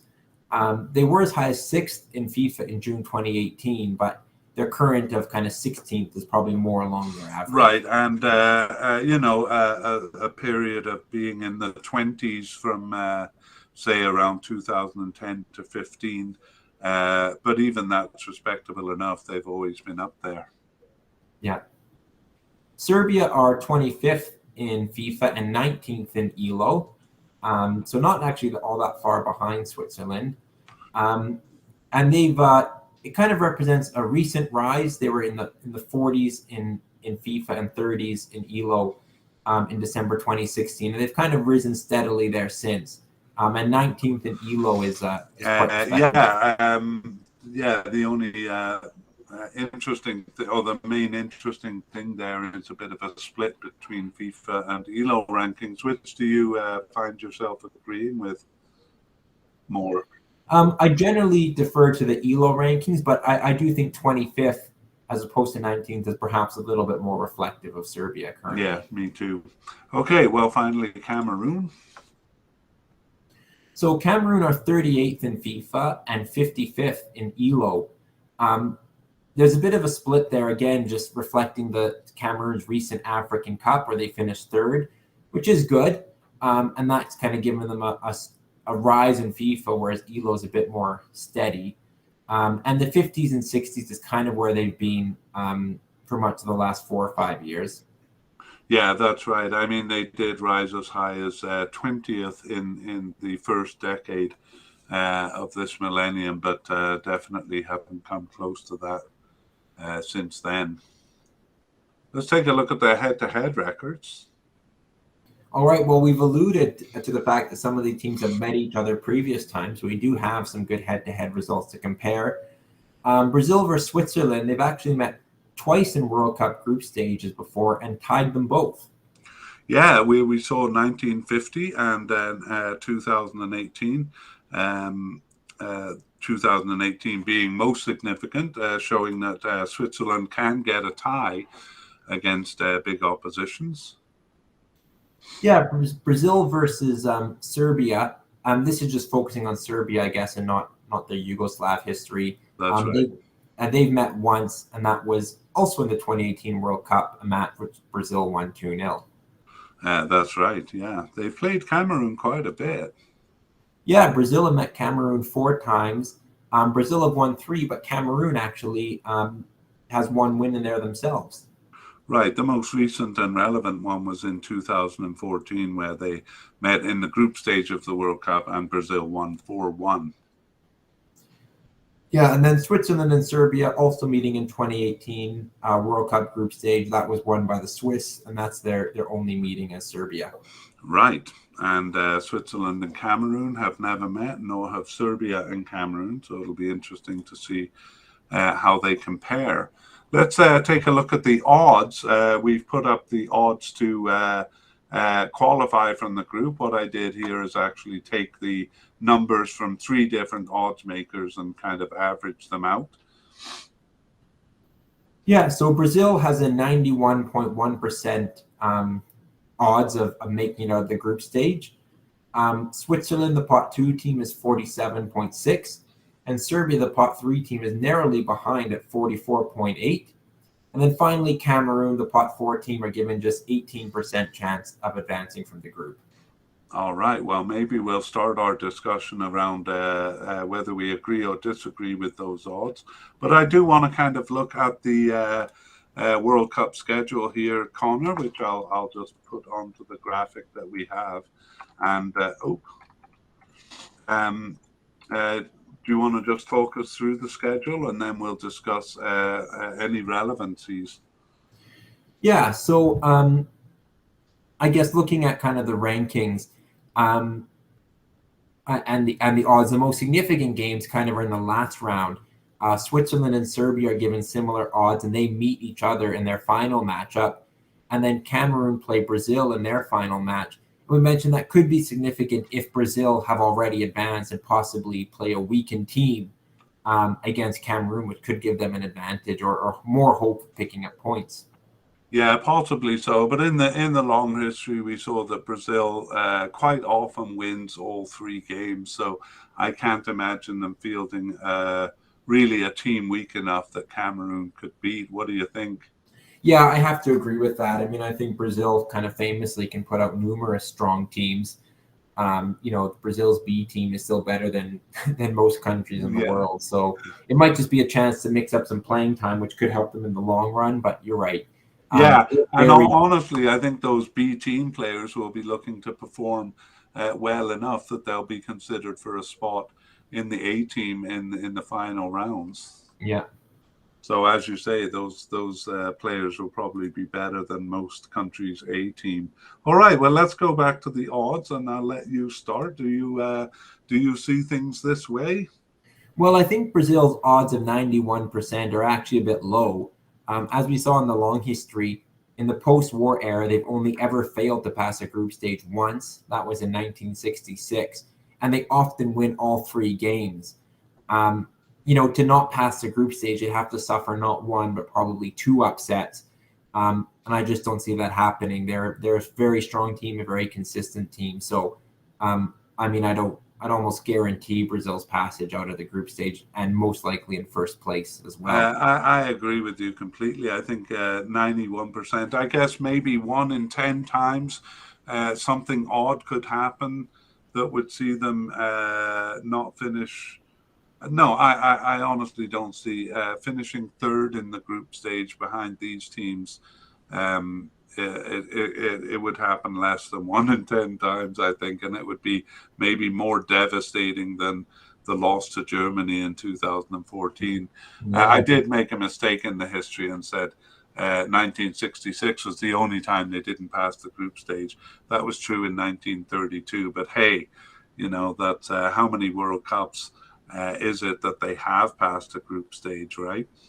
yeah, Yeah, I also see them as coming in a bit more kind of sober into this World Cup, if you know what I mean. I mean, I'm really hoping that we don't see the silly antics of Neymar, and I really do kind of think that loss to Germany and the long string of World Cups without a success has made them quite determined now, and they've reached the final of the last two Copa Americas. They've been stunning in qualifications, so I don't think they're going to take any of the teams lightly. I think they'll be really focused on getting the job done. yeah, yeah. They just had like a brutal consistency in qualification. They qualified early, and there was still no let up from Brazil, going undefeated. Um, Against very good teams too. yeah, home and away, they were just relentless. So, yeah, there's really no sign that a slip up is imminent. Right. I might surprise you even further by saying the odds makers give them a 73% chance of winning this group. Yeah, I just don't really see many scenarios where they don't. I also think that's a bit low. Yeah, yeah, definitely too low.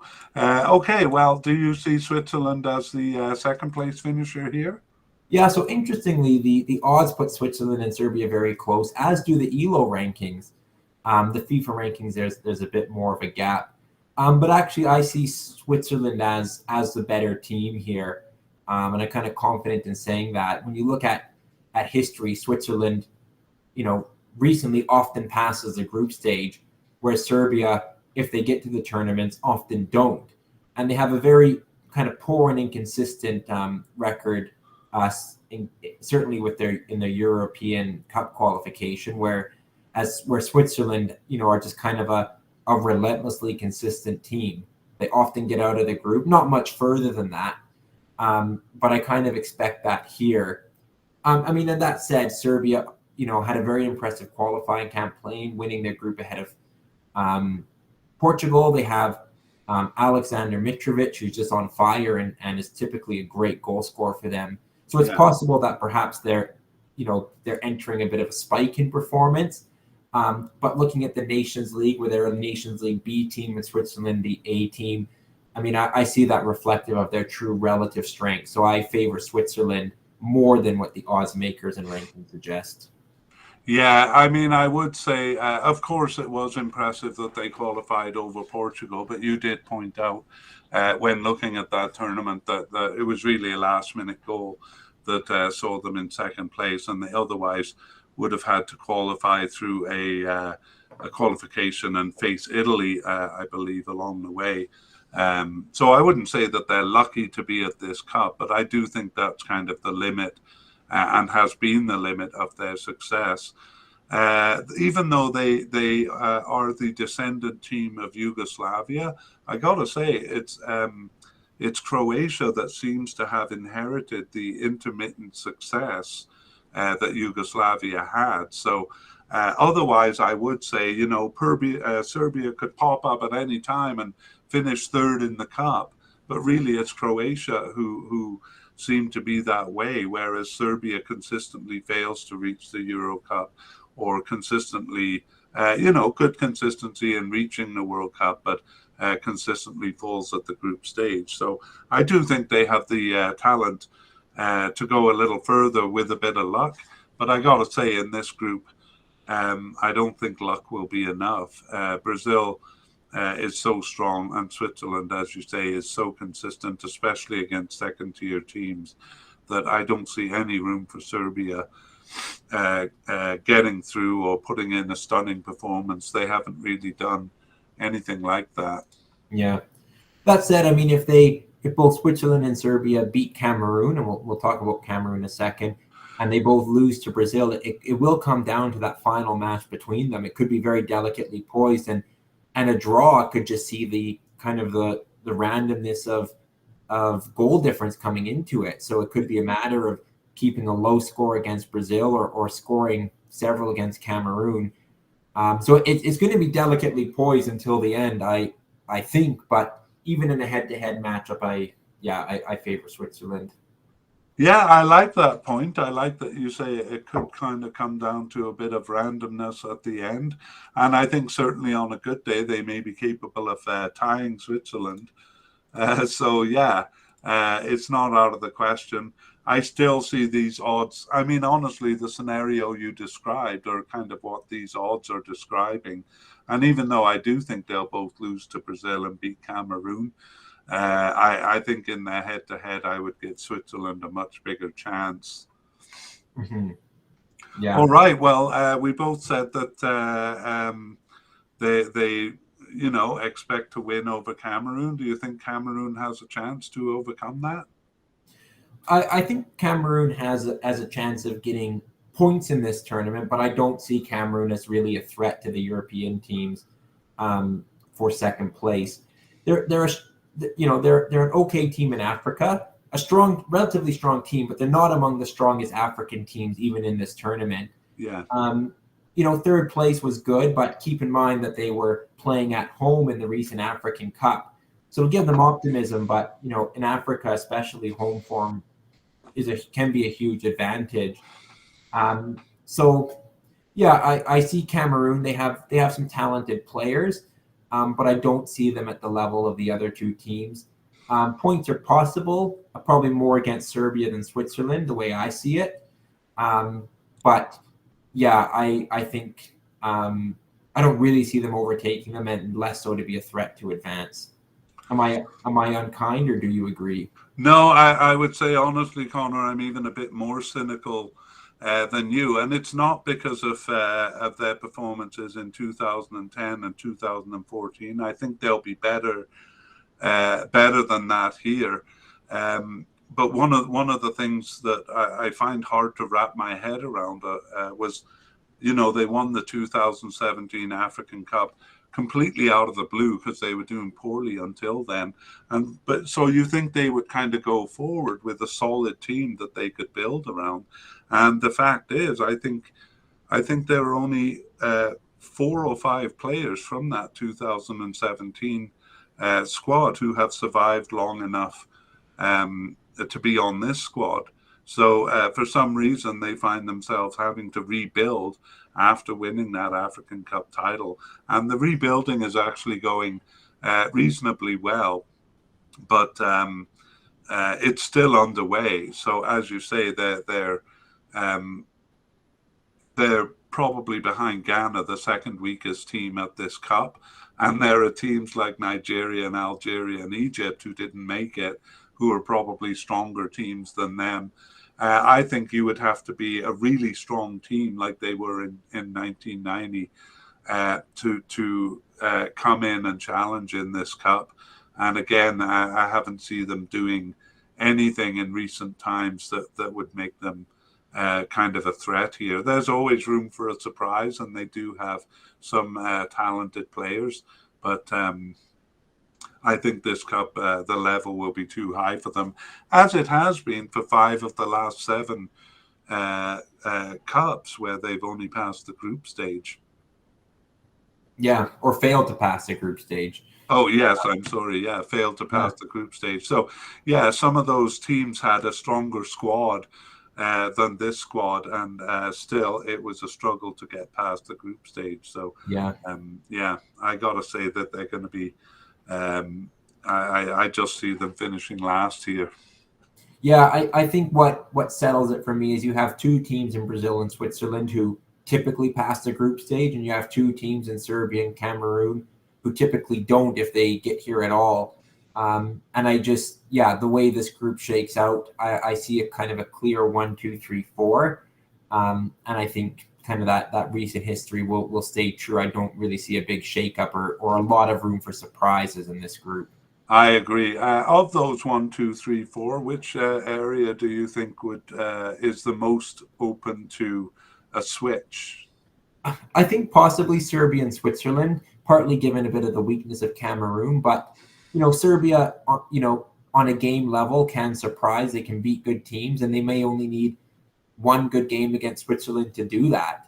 They have Alexander Mitrovic, who scored almost 50 goals in just 75 appearances. He's a machine for Serbia. So, you have a player like that, he can win you a game or pop up with a 90th minute goal when it matters.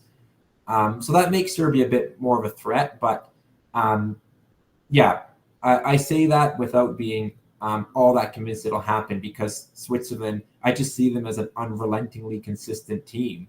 That doesn't drop a lot of points that they shouldn't. Yeah, I actually came into the group thinking that Serbia and Cameroon was maybe the two that could switch. But honestly, thinking about it and looking at their history and their players, I would be surprised. I kind of hope Cameroon does well, because I'm always kind of pulling for the teams from Asia and Africa to do better at the Cup. Do you think the climate gives them any kind of an advantage? I don't think so. I mean, I think the home field matters. They play a lot in their climate in Africa, and even there they've had draws with Malawi, Comoros, other teams like that. So no, I don't see it being a huge advantage for Cameroon. Not enough to overcome the other teams. Okay, what if I throw in that they have 4 players playing in Saudi Arabia? Oh, well, that's interesting. But including Abubakar.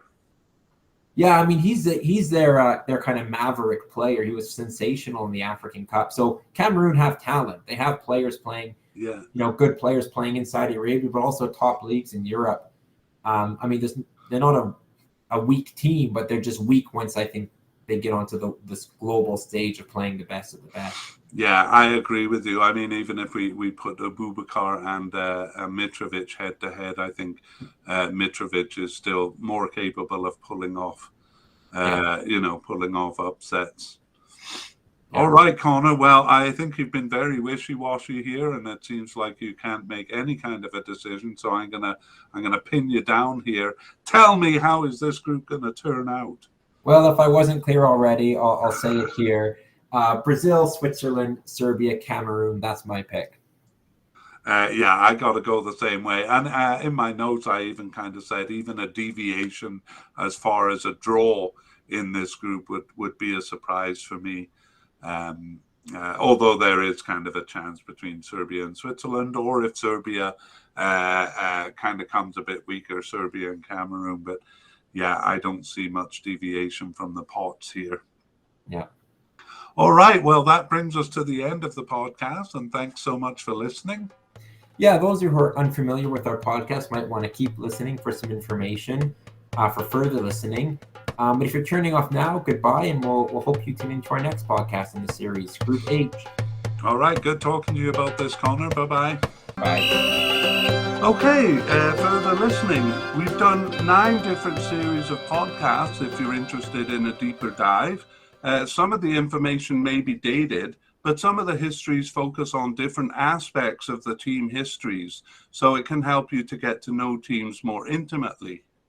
Yes, as mentioned, this is our 10th series, and we have done at least one series on every region except Oceania. We have files for that region too, and we'll do one down the road so as not to leave them out. But let's go region by region. Right, so Europe, our first series was a group-by-group podcast on the teams of Euro 2020. That was played in the summer of 2021. And for South America, we also did a group-by-group podcast on the teams in Copa America 2021. For North America, we have done 3 series on CONCACAF. The first was a group-by-group podcast on the teams in the 2021 Gold Cup. That included a look at Qatar. The second was a preview of the 8 teams in the final round of World Cup CONCACAF qualifying. That came with our first player series, where we went team by team through the players. The third was an update halfway through that qualification. Yes, and for Asia, we did a group-by-group podcast on the 12 teams in the final round of World Cup qualifying, and that included a deep dive into each team's World Cup qualifying history. We have done 3 series on African teams. The first was a group-by-group podcast on the 24 teams in the 2021 African Cup, played in early 2022. The second, done around the same time, was a team-by-team series on the players for each of those teams. Third and finally, we have recently concluded a series on almost all teams in Africa, a group-by-group examination of the 12 qualifying groups for the 2023 African Cup. This included a deep dive into their African Cup history, which was quite extensive.